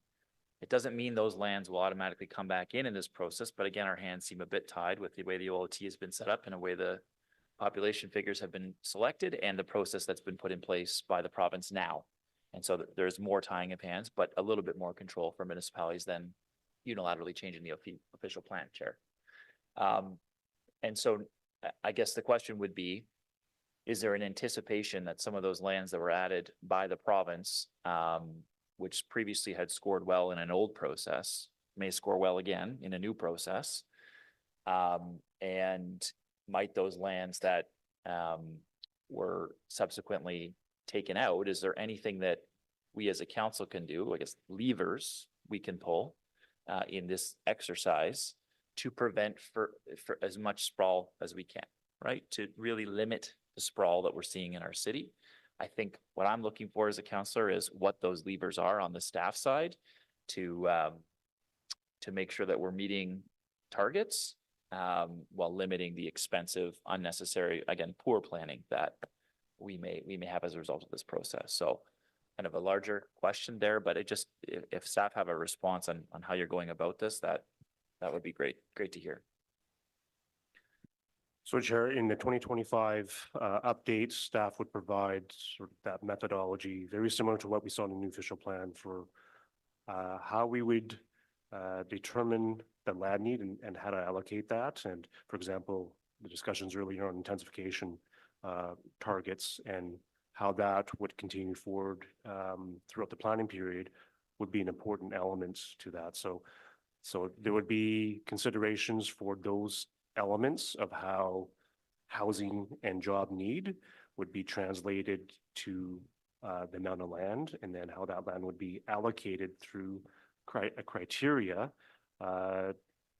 around the existing urban boundary. Okay, and just the last question, Chair, are we consulting with Indigenous communities, urban Indigenous, the Grand Chief communities? Is that going to be part of this process as well? That's correct, Chair. That those communities would be consulted as part of that process. Okay, thank you. Thank you very much, Councillor Menard. Councillor Kitts. Thank you, Chair. As a surprise to absolutely no one, I am mainly wondering how these applications may impact the transportation master plan. So given that the door is now open to consider applications, is there going to be an effort made to look at where the boundary could be expanded and update growth projections accordingly? Sorry, Chair, just for clarification, is that through the application process or through the 2025? Through the 2025 transportation master plan, like we've got, the origin destination study, we've done public consultation, we have all of these drivers, being plugged in to make recommendations. But what I'm wondering is, the fact that we're being told our growth projections are inaccurate, we could see applications come in that would expand our boundary sooner than anticipated. Is that now going to be considered as we update the transportation master plan? Chair, thank you, Councillor, for that clarification. We're fortunate to have Deborah Lightman on the call. So if I can ask Deborah to respond to that question. Thanks. The transportation master plan is a supporting document of the official plan. So we are using the official plan growth projections. And we do expect to see significant transportation infrastructure needs to accommodate our current forecasted growth out to 2046. Following the comprehensive review in 2025, that 18-month process, thereafter, we would be looking at seeing what the impacts are on the transportation master plan from 2025. We do expect certainly that affordability remains the limiting factor, and if additional transportation infrastructure is needed to accommodate the kind of new dwellings and new lands that we would be accommodating in that 2025 review, it would be certainly kind of important to know that, but the investment priorities would stay the same. So we have confidence that the 2025 transportation master plan process is not affected by this change. Okay, so just so I'm clear, 2025 transportation master plan is going to come back to us using the old official plan numbers, which allegedly are outdated. Then we will get the review, which would update our numbers. And then there would be an update to the transportation master plan? Correct. The kind of scale and scope of the update, we're not sure about that, but certainly we would be taking another look at it. Okay, so we're kind of perpetuating the same sort of vicious circle of using outdated data to make planning decisions. Is there anything we could do to, like, I appreciate you have to use the official plan numbers, but sort of like, knowing what we know, can we look at where the boundary may reasonably be expanded and have any sort of that data feed into the 2025 transportation master plan update? Through you, Mr. Chair, we're just about ready to identify very soon, the next few months, the network that we need and the priorities. So I think it will really depend on the 2025 OP review, or the start of the OP review in 2025. That will then help dictate, because otherwise we would be spinning our wheels, because there are so many options that is possible, but we will narrow it down through the holistic comprehensive review that planning services will be undertaking, and then the TMP would align with that, just as the IMP would have to align with that as well. Okay. Thank you for that. I'm sure I'll have more thoughts on that. Did I hear correctly from one of the delegations that the PPS actually doesn't speak to transportation specifically as a factor that should be considered for urban expansion? Chair, I don't recall whether that happened or not, but I can confirm that the PPS speaks to infrastructure, and infrastructure is defined. And in the definition of infrastructure, it does include transportation. Okay, that is a relief, because again, as a surprise to absolutely no one, I think mobility should go hand in hand with servicing. I think, you know, if you want to see what happens when transportation and connectivity is not weighted heavily when approving growth, you can come and sit in traffic in my area. I think it needs to be considered. In terms of what criteria is going to be used to evaluate what makes an application likely for approval versus what doesn't, are we expecting direction from the province on that, or do we make our own? So Chair, after this report, staff will start an official plan amendments that will update the official plan to include selection criteria for applications. So it'll come from city staff, the selection criteria. Correct. And when are we going, is that going to be something that's formally presented to council? Correct, through an official plan amendment. And when should we expect to see that? Little premature to give a timeline. We're looking to start that right away. So probably early 2025. Okay. And then one of my gripes on the previous official plan was I felt like little attention was paid to moderate growth in rural villages. And I did want to note the third speaker that couldn't attend wanted to make some comments about how growth is needed in rural villages to make it a 15-minute community, to be able to support some businesses. So is that, perhaps it's too early to tell, but will rural villages be considered for expansion in this review? Chair, yes, rural villages and the urban area, they'll all be considered as part of the review. Okay, thank you. Thank you, Councillor Kitts. Councillor Dudas. The dilemma of going after Councillor Kitts is that she's mentioned many of the things that I wanted to bring up. So I appreciate that, and this will shorten my amount of questions and time. I too, note that transportation, infrastructure, transit, all of these pieces, and Councillor Curry mentioned, schools and things, all of this has to come with part of the conversation of any expansion that's proposed. One of the things that Deborah just mentioned is that, we have a TMP that highlights a number of aspects of growth, but it all comes down to affordability. And the province has said that our projections are going to be much more extensive than what the city has proclaimed in its official plans. And my question to staff is, there's a cost attached to servicing any expansion. There's a cost attached to servicing even an increased density and infill. Is the province making any overtures of additional funding supports if we do meet their projected targets, if we do propose these expanded lands to meet that increase in population growth that they're anticipating? Chair, staff is not aware of any funding specifically tied to the population projections from Ministry of Finance and the PPS. We are aware, and I believe committee and council is aware, that there's a building better, faster fund that's tied to our municipal pledge and achievement of our pledge on an annual basis.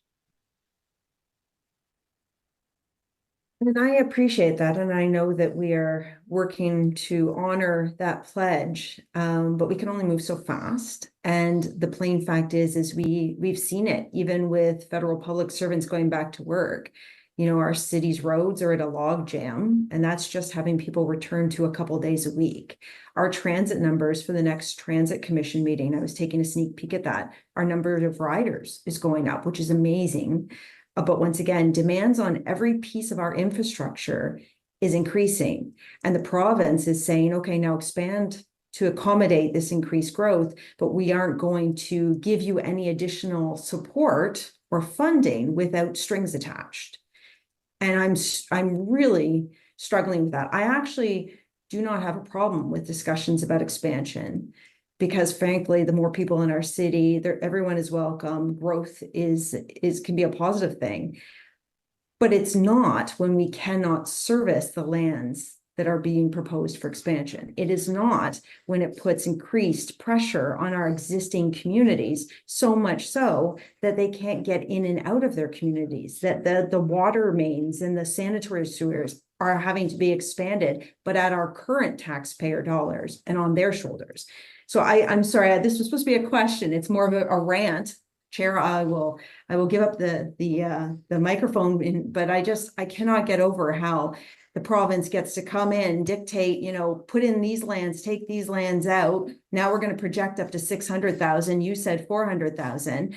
And we're going to do a review, which takes staff resources, time, and energy. They're going to come back, and the province will probably flip the switch again and change everything. So I would love it if, you know, obviously with the mayor's support, that we are in a formal way able to vent this irritation that our municipality is going through, and I'm sure all other municipalities are going through, in a formal way to the province at some juncture. But I digress. Thank you very much, Chair, for letting me rant. We'll count that as your wrap. Councillor Kavanaugh. Thank you, Councillor Davis. Thanks. It's hard to come after all these rants.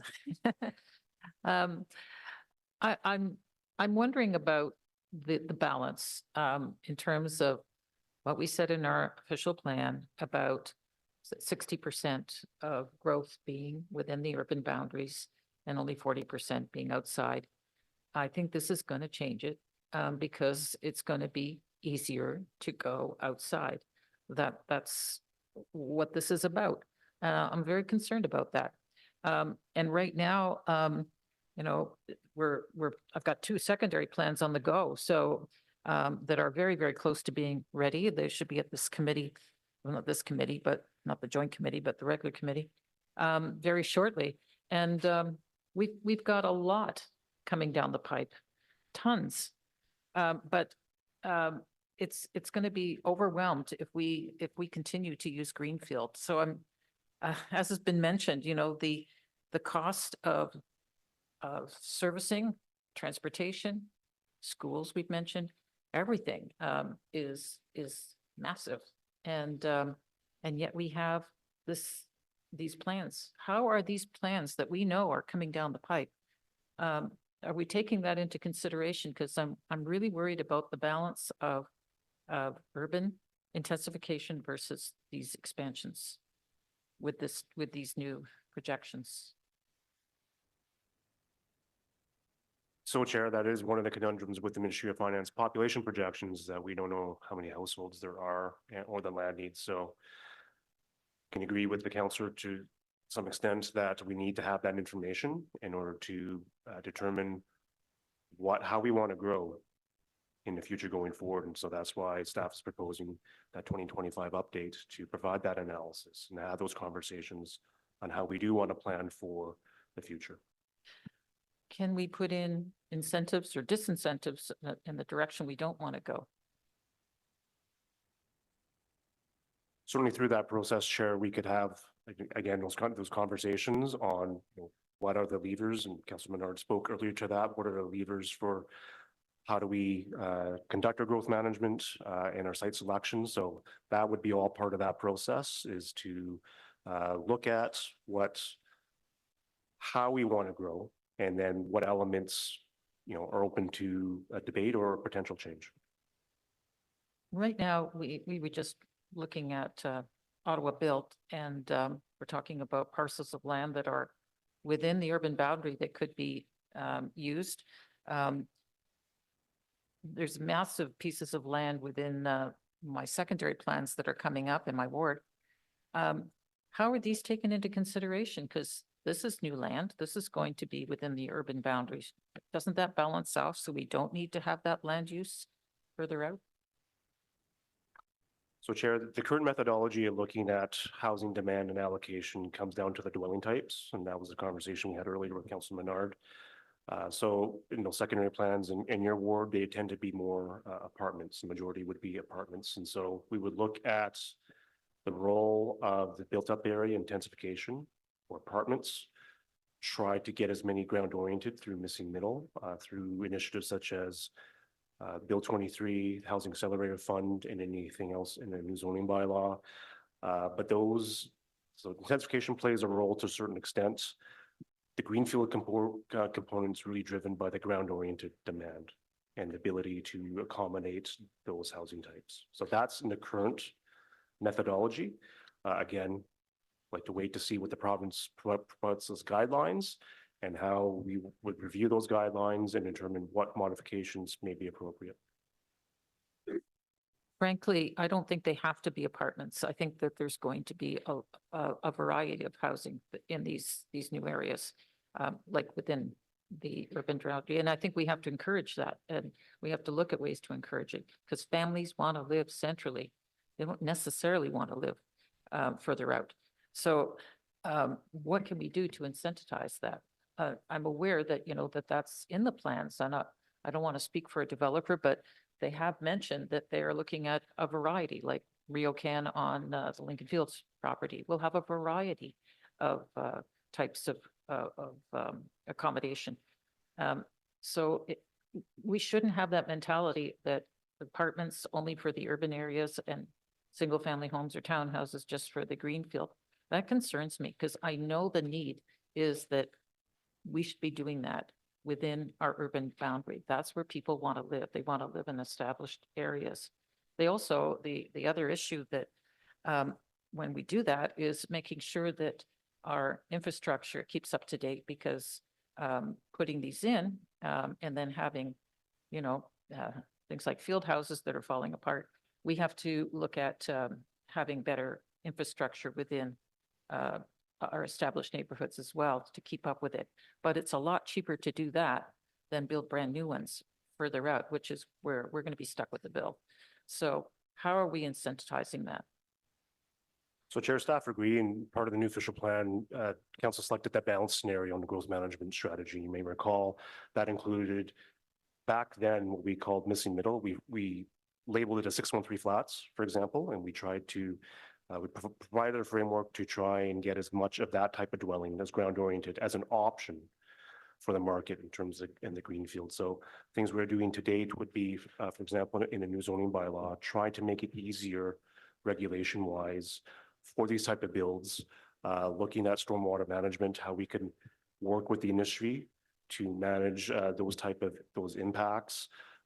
We also seen incentives that are beyond the municipal realm, such as CMHC and financing for these type of builds. These are all collectively important ways that we need to try and increase the number of these dwellings that are being constructed. Thank you. I know that when we talked earlier, when you were briefing us earlier about this, you were saying that right now they don't take up very much. I think it was a very tiny percentage, like 1 or 2%, something really I'm just terrible. wondering, you're probably about 2.5 steps away from the decision that needs to be made today. Okay. Did you have anything that's maybe a little more germane to the report that's in front of us? Yeah, no, I just want to make sure we have incentives and disincentives to continue to have the urban intensification. Okay, thank you. Thank you, Councillor Kavanaugh. Sorry.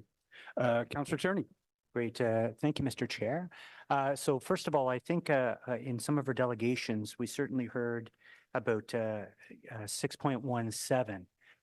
Can you can you please go over what it says? It's pretty black and white, in my opinion, what we're being told. Can we review 6.17 again, please? Sure, Chair. So I have the policy in front of me.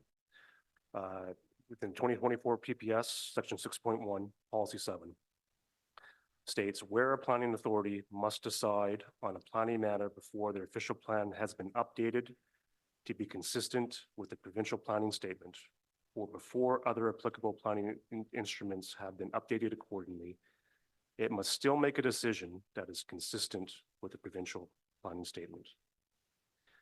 So in terms of the projections that we've been talking about today, it is staff's opinion that the current official plan projections are consistent with the 2024 PPS. The 2024 PPS states that growth projections shall be based on Ministry of Finance population projections.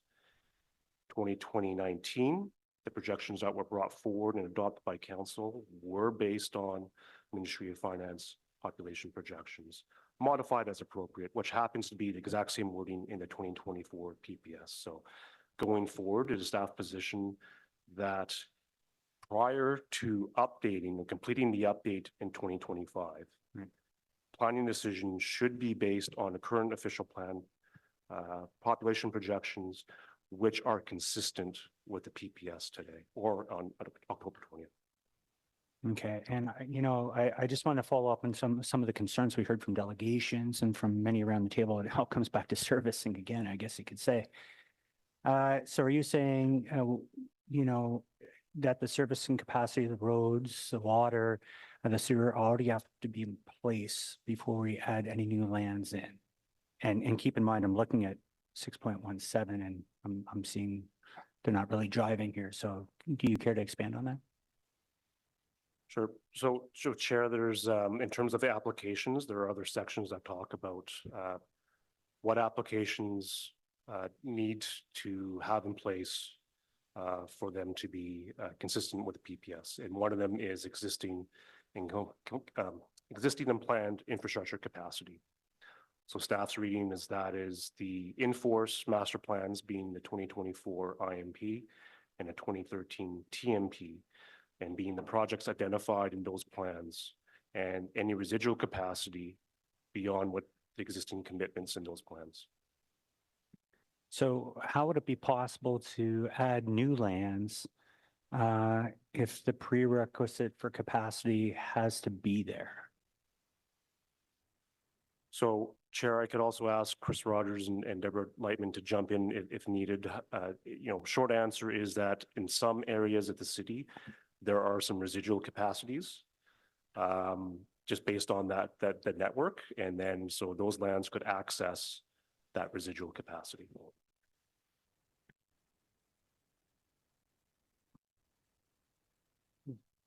Oh, online. Oh, sorry, looking in the wrong area.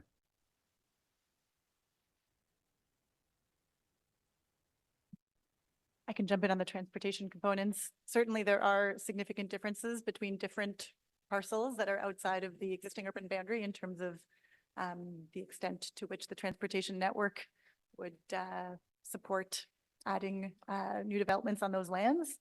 And staff have outlined in the terms of reference document that will be published what that transportation infrastructure capacity would be looking at across all modes of travel, and identifying kind of pressures and downstream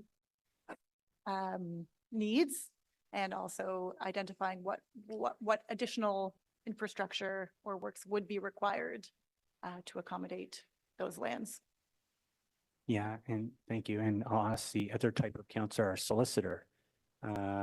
Would this stand up at the OLT? This, pardon me, Mr. Chair, this being what? Well, obviously we have new parts of legislation that have come in requiring the servicing components. or not requiring the servicing components, if we're going with the way that we currently have something in place that requires us to make it into adding parcels of land, would there be a challenge at the ULT that the province has spelled it out, that in black and white, that shouldn't be the actual requirements to be able to determine that?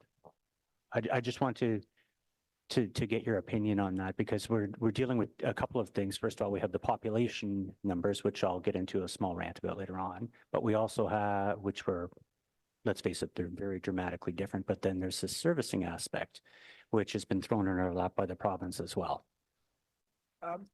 2 points, Mr. Chair. First of all, the easy answer, which is that, of course, if somebody applies for an amendment and doesn't receive a decision in 120 days, they can appeal to the Ontario Municipal Board, or the Ontario Land Tribunal. The reason I mentioned the board was I was calling to mind, and I mentioned this in a meeting where I was present with the development industry, where Dale Brookfield initially appealed the 1997 regional official plan because it didn't include their lands. It was 2005 before that matter actually went to a hearing. Regretfully, we were not successful, but it does speak to the complexity of raising urban expansion issues and the matters that can arise with it. It is a complex process, and in my opinion, the fact that it can be appealed, any such appeal is not going to be likely heard, before staff have had an opportunity to complete the 2025 analysis that they are proposing. Yeah.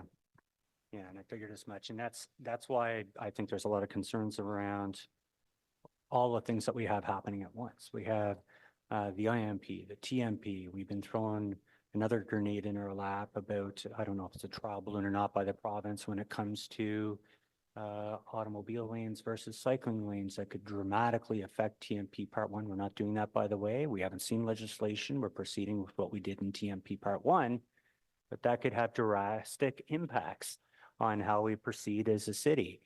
If we see more of these things like the provincial policy statement that sees impacts that we're still kind of unearthing, and we've also had delays of 2 years during the COVID period for TMP, and then we look at the numbers, which were about 260,000 off in our projections, not fault of staff, but a lot of things have happened. Either we start doing TMPs very quickly, which I don't think is very possible, and maybe I'll ask Vivi to comment on that, or we have to look at, is the TMP and the IMP the actual threshold to determine if parcels come in? Thank you for that question, Councillor. This TMP that we're doing right now, this update is taking a long time because we had this really big OD survey and we had to deal with, the influence of COVID, and we're trying to find the right time to do that work. Subsequent to all of this, we do have a plan in place to do smaller, more focused data gathering, so updates can be more flexible and more responsive and wouldn't be as onerous. So I'm not too worried about that part when we do work to support the 2025 OP review. I think servicing is probably the more important component because any new housing will need to have water and sewer. Yes, if transportation is not there, then there will be congestion, but it's not really and there will be frustration. I totally understand that, but it won't stop the housing from being built if we need those units in. People will find a way, but our TMP will address the needs of growth and what needs to be there. And it's all really based on the affordability and the funding and the DCs that we will collect from these new areas as well. Yeah, my seatmate's like chicken and egg, and I think she's quite correct. And we've got ourselves into this trap, no fault of our own, killer killer viruses, delays and everything that we're doing, and it all hinges in the old world of thinking where we went through these stages on a regular basis and did it on certain timings, and that's all out the window now. Now we have a province dictating we have to build faster, quicker. So I'm going to listen to the rest of the discussion, but I do certainly think we have to look at the part where currently what we're doing versus what we're seeing in the new legislation that says that shouldn't be a determining factor about adding the parcels in. We have to find some compromise here. Otherwise, we're not going to achieve what the province wants us to do by building more homes. And they are unfortunately the boss. And before anyone goes, oh, well, let's add parcels out, bad idea. I don't suck and blow. I am very clear about adding parcels in. You see the towers going in my area. I firmly believe in intensification around the station, so I'm the first one to preach about it. But I'm also grounded in reality and won't stick my head in the sand anymore about we're growing at a rate that's far greater than what we predicted in the past. So that's where I'll sit right now, and I'll listen to the rest of the debate. Thank you very much, Mr. Chair. Thank you. Just want to go back to the delegation, Jason Bergraff from GOBA. And he raised something that I want to hear staff respond on. Make the land needs assessment the first step in the process. That would seem to make a lot of sense to me. Can staff just comment on why they've decided that's not the first step? Thank you, Chair. We agree that there is 2 tests that is in the PPS right now. So given the fact that PPS has 2 tests, one being the land needs and the other one being existing and planned capacity, the city is of the opinion that there's not a prescriptive order to conduct that in the PPS for those tests to be administered. Functionally, applicants will require input from staff to have information of the offsite infrastructure and the available capacity, and an identification of projects that would be required if there is not sufficient capacity. This is complex works that requires time and can take place before the 120 days of a planning application. And in order for us to accept a complete planning application, we would have to have that infrastructure information given to us for what the parcels would be coming at. So staff therefore have required the infrastructure information upfront so that we can have a complete package for the planning portion of the application. Okay, maybe I'm misunderstanding the PPS because I thought we would have, if there's not a need for, if it's not demonstrated that there's a need for additional housing based on long-term land requirement forecasts, isn't that immediate ability for staff and for council to say no to a one-off application? That is correct. Although servicing, not having existing and planned servicing capacity is also another point where council can say no. But why would we make them go through the servicing study if only to come back? Like, land use seems to be the first door or first gate that determines whether there's even a possibility under the PPS. Chair, if I may, the challenge we may face is that we may end up at the OLT 120 days after an application is submitted. And that OLT hearing will be not only based on whether there's a need, but it will be making decisions on whether those lands come in or not. And in order to have the full picture, we require that information as part of a complete application. I do agree from a practical perspective, we may be taking our review of land needs going through that process first, but there is, and I appreciate it could be complex. The fees that we're charging with respect to infrastructure capacity analysis, it's not for us as a reviewer as much as it is as a service provider before the application is submitted to help them get access and develop the information that's needed for them to demonstrate that there is adequate capacity. And so it is a little bit different than our normal role as an application reviewer, but there is work that ultimately, the city has that information and, is the likely and really the only, in practical terms, the only source of that information. And so we're looking to have that staff time compensated for through those fees. But with respect to the review of the application, the off-ramp that we've provided is tied to the land needs analysis, which would if somebody were to choose to take it, would result in, the lion's share of the application fee being returned if after the land needs review, they decided to withdraw their application. So there's two things in play. There's a service, we're providing a service, but then we're fulfilling our role as a reviewer. And I don't think from a review perspective, we're that different than where GOBA is suggesting. Okay. Okay. The suggestion around, or the comment around settlement area parcel analysis, there's more to that than just comparing against other parcels, but how do you see that practically working, or what's the expectation on applicants for comparing to other parcels?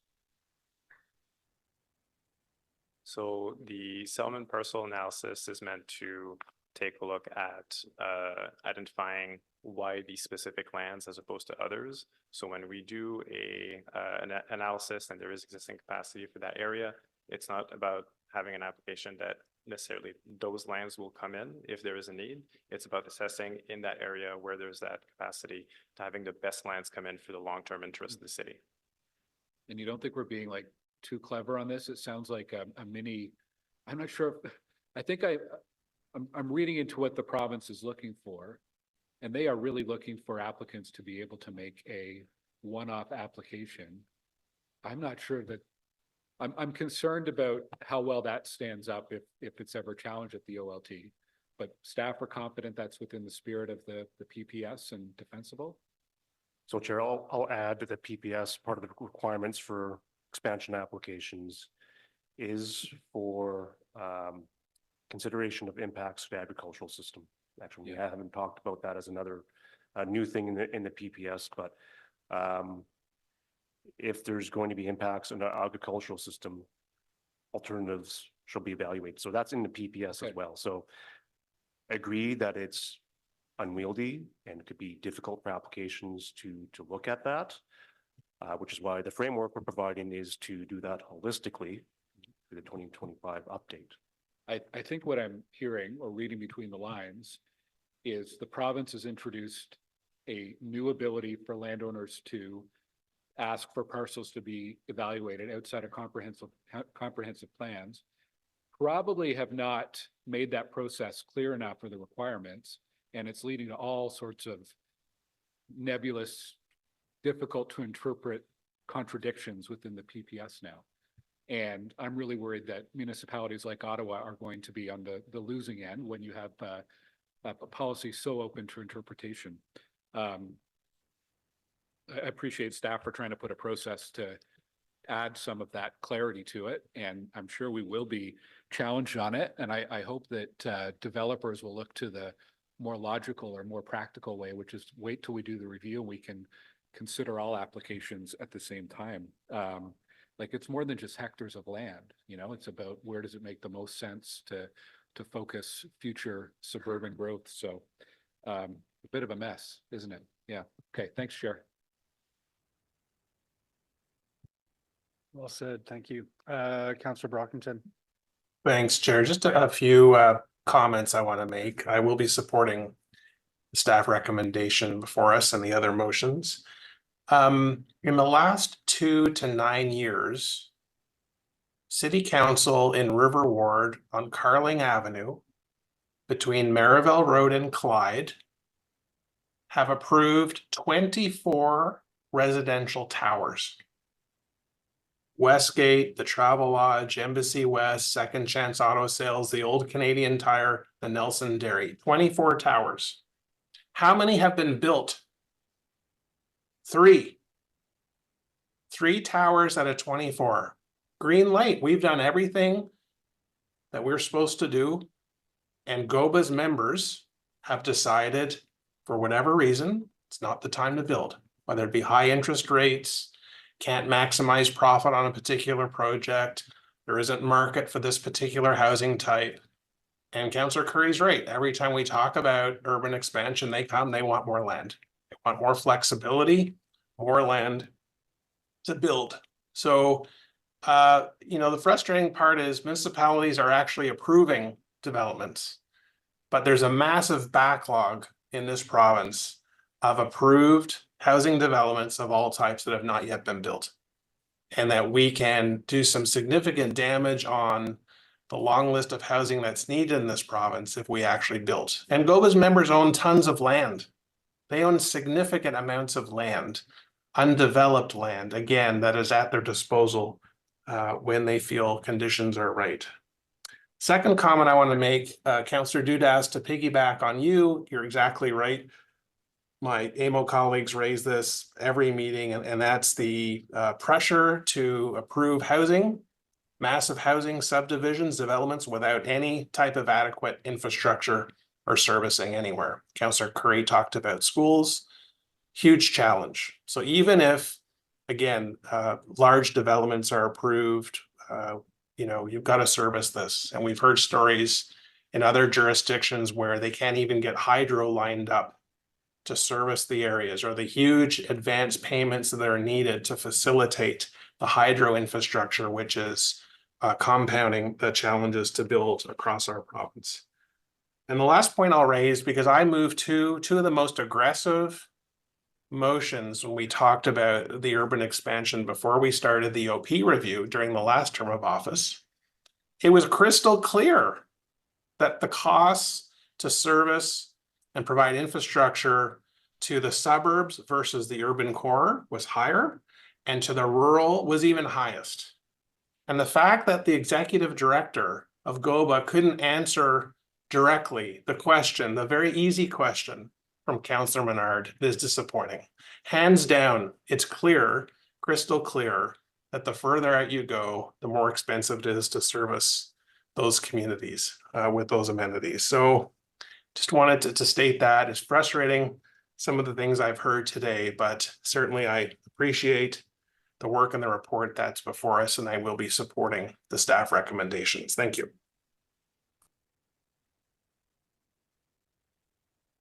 Thank you very much, Councillor Brockington. Councillor Kitts. Thank you, Chair. Good comment from the previous speaker. I'll say sometimes it feels like it's less of a housing crisis and more of a building crisis. But I came back on just to say, and this is not directed at anyone in particular, it's food for thought for everyone, but transportation challenges and lack of mobility, it's more than just frustration. I really believe it's about quality of life. It's about safety. It's about environmental impact. It's about good planning, building 15-minute communities. So if there's one thing I do at this table, it's to shift how we build communities to ensure transportation is not an afterthought. Thank you. Thank you, Councillor Kitts. Councillor Curry.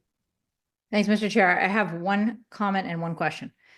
So actually, Mr. Chair, you're probably one of the people who's read the book called Strong Towns, you know, and I know it's American, but the fundamental concept of it is that if you take a square block of any city, any town, anywhere, and you figure out how much money that square block costs to service and how much money it generates, and you look at what we've done by increasing sprawl, you see why cities don't have enough money to replace the sidewalks, to fix the roads, right? So we spend all this time at these committees complaining about how we can't get this done or that done or this done. That's because we didn't have the fundamental model from day one where you said, how much money does it cost us to service this section of land, and how much money does this section of land generate for the city? So that's the fundamental principle behind it. And yet, you know, we sit here and we don't have, and I mean, I'm going to vote for this motion, but what comes back to us in terms of what the costs will be to add more land in the urban boundary needs to be a real cost. And so my question is to staff, do we actually do this? And who's doing it? What department, what person, who is actually going to do this? I want to know who it is when I ask the question about exactly how much land we're going to add, how much does it actually cost to service it, and who did the math, and what was the formula, and what was in the formula?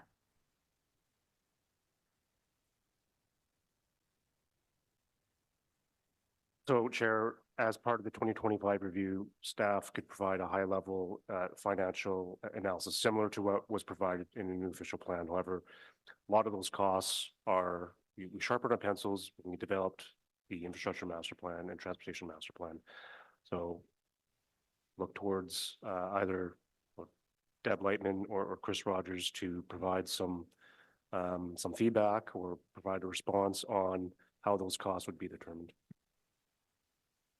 Thank you. I'll look forward to that. Speaking from a trend, Go ahead, Debbie. from a transportation master plan perspective, we are identifying the infrastructure projects citywide to accommodate growth and intensification. And we do use our development charges background study to recover some of those capital costs from our new developments. And that all follows a kind of prescribed formula of how that cost recovery for capital projects works.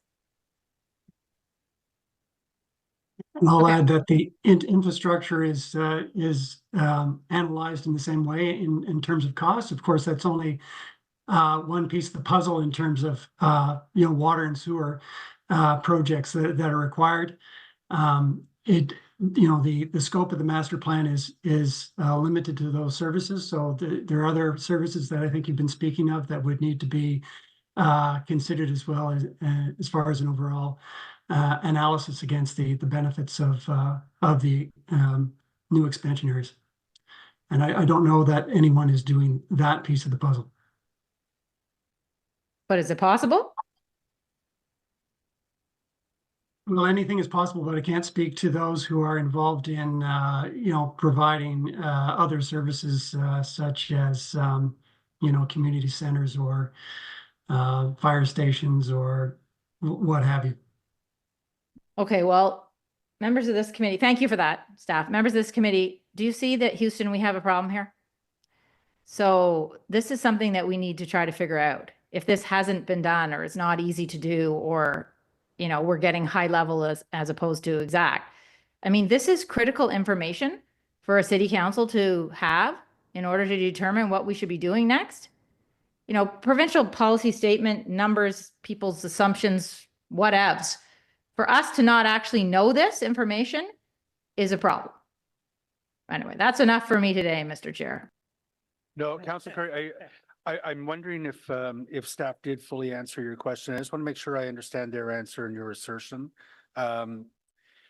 You were asking, I think, whether before we add a parcel into the urban boundary, we have a full understanding of what the cost of that parcel would be. Yep. Whereas in our current process, and I believe the process in most municipalities in Ontario, is that we add parcels and then we determine what the cost of the infrastructure will be. Is that the fundamental conundrum that you're looking at? Well, it's that it's not full costs is more of what I'm saying, but yeah, for sure. But it's also not the real true costs is what I'm saying. Okay. Thank you. Co-chair DeRuse. Thank you, Chair. I just want to pick up on a couple of places. First, I totally agree with Councillor Gower concerning our legal and our cases, how we're going to win this OLRT, and are we opening ourselves for more expenses as taxpayer. We're going to fight all these processes and the number that we're putting in, but also the clarification on Councillor Turney's and what we heard from the delegation.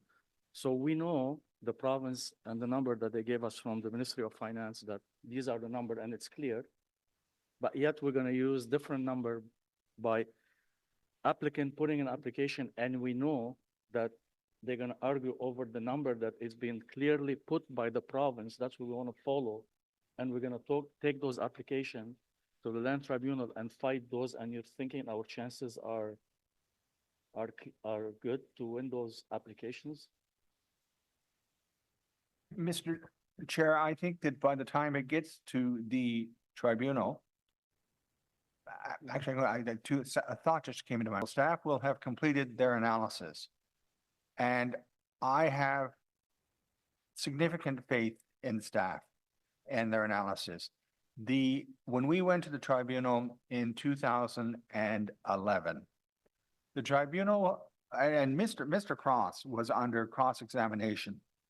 He was on the stand for 7 days. He was under cross-examination for 3 days. And in the end, the tribunal largely upheld the work that had been done by staff. And so I am confident that such will be the case in the future. Thank you, Mr. Chair. I do have a motion and a You want me to wait till the end? But you want me to wait till those till the end? I'll let Councilor Tony goes. But I could. Okay, thanks. So on during the 2024 Rural Summit, we've been hearing from our rural residents, and I know most of the focus is in urban and suburban, but we've been hearing a lots of lack of housing and growth in rural villages, and many senior and kids are forced now to leave their villages to go to neighboring municipalities. So we have a lots of, we keep talking to staff about that we have enough housing supply according to official plan, but yet it doesn't translate to what we want to see in small villages and rural villages, and villages in rural area are really losing service, losing amenity. Banks, businesses is not investing as much as we want. So I'm hoping through the Rural Summit and what we heard from the community and from the residents, I'm gonna have a direction to staff. In recent year and throughout the Rural Summit, residents have continued to indicate that they are unable to age in places in the rural area of Ottawa, being forced to move further away from families to places such as urban Ottawa or even neighboring rural municipalities. Stagnation in villages has led to decreased housing supply and lack of investment by private sector, meaning that many of our rural villages are unable to grow and provide opportunity for families to stay for generations. Also, city housing supply document have previously stated that there is enough housing supply for rural area. These numbers are largely driven by 3 villages, with many other rural villages facing declining services and housing supply. Staff in planning, development, and building services are directed to take fulsome review of rural villages when conducting the growth projection, update, and land needs review in 2025 and provide recommendation for growth within the rural area, ensuring that there are opportunities for growth in similar and mid-sized villages. Thank you, Mr. Thank you. Are staff willing to take that as direction? Yes, Mr. Chair. Okay. Thank you. Councillor Tierney. Great, thank you. And I won't be moving a motion today, but I've spoken with the clerk about by the time this gets to council, I share very similar concerns to Councillor Gower and Councillor DeRuz and many of us about what is in this, the PPS. So between now and then, it seems to come down to the TMP and the IMP is the real issue. And I'm getting conflicting information from multiple people. It's very confusing. We all understand that, but I don't want to go into a tribunal hearing to lose as much as we're basing everything on time before getting to a tribunal. I don't know if that's a prudent way to go into these things either. So between now and October 16th, I'll be working with colleagues to see how we deal with this. If we feel that we just proceed with what we feel as a municipality, which again, we're a corporation of the province of Ontario, or do we go with what the province is dictating? And I guess this is all still new and it's all still a test for everybody. But I'll take the time to evaluate that. I did also have a question in regards to Councillor Luloff's motion. It seems well in order. I just want confirmation from staff before I vote on that as well. Yes, Chair. Wonderful. Thank you very much, Mr. Chair. Thank you very much, colleagues. I don't see any further hands up. I don't have any pithy comments of my own to make on this one. It is a chaotic situation. Yeah. The provincial policy statement made a significant change at the end of this summer, and staff have done yeoman's work to try to come up with an approach that would allow those applications to come in the door in a way that has some order to it. I very much appreciate the open-mindedness and the willingness of staff to move ahead with that comprehensive review. I think that comprehensive review is an opportunity for councillors to look at what our growth management strategy is.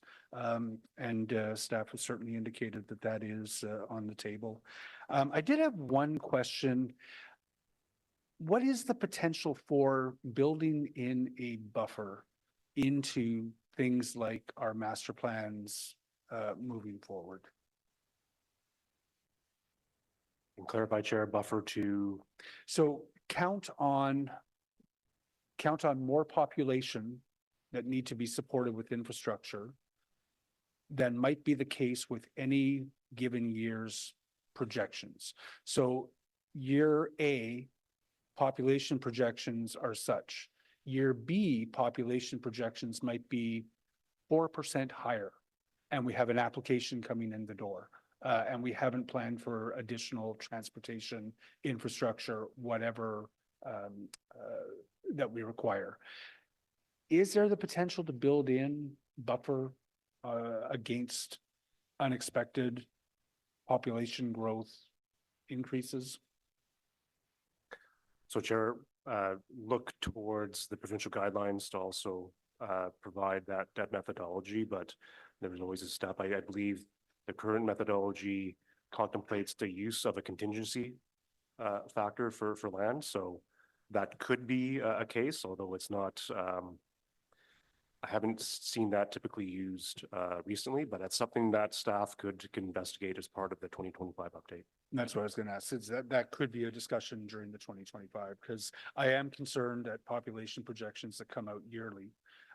By the logic that staff have used to express to us their confidence that they can win the 6.17 challenge that is probably coming at some point. If we assume that when we fix our growth management strategy with a certain population projection that is accurate for the time when we do that, when we fix our growth management strategy coming out of the 2025 review, is it staff's assertion that that will be the number that will be in place for the next 5 or 10 years until the next comprehensive review is done? That's correct, Chair. The review cycles are typically 5 years, and then that's when we would review the projections to see if any corrections are required. If the 2024 PPS is in place 5 years later, we would have to see what the Ministry of Finance projections would be at that time. So that would be in a more appropriate way to look at potential change from population projections as opposed to doing it on an annual basis. Yeah, and I think it is critical. The decision by the province to allow piecemeal applications and one-off applications has the potential to really compromise the ability for cities in Ontario planning to do, or cities in Ontario to do even midterm planning. It is, I foresee chaos, but I certainly would like to see you win that 617 challenge. That sounds like a game show. Today on the 617 challenge. All right. I do not see any other questions. Bear with me, colleagues, for about 20 seconds while I just get the various different motions in mind. All right, so yeah.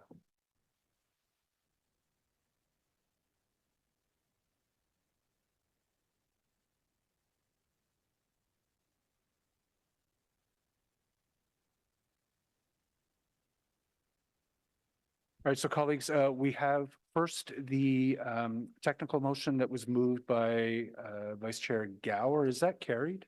Carried. There was the motion with respect to seeking clarification from the province on projections from Councillor Luloff. Is that carried? Carried. And then with respect to the larger motion, is that carried? Carried. Wonderful, thank you. The minutes of our April 29th joint planning and housing and ERAC meeting. Are those confirmed? Received, confirmed. There are no in-camera items. I don't have any notices of motion. When are we going to meet next as a joint committee?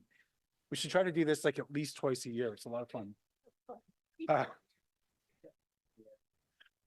don't see any inquiries, for hands up. We don't have any other business. We are adjourned. We will meet the next time the joint committee needs to meet. Thank you, Thanks, Chair.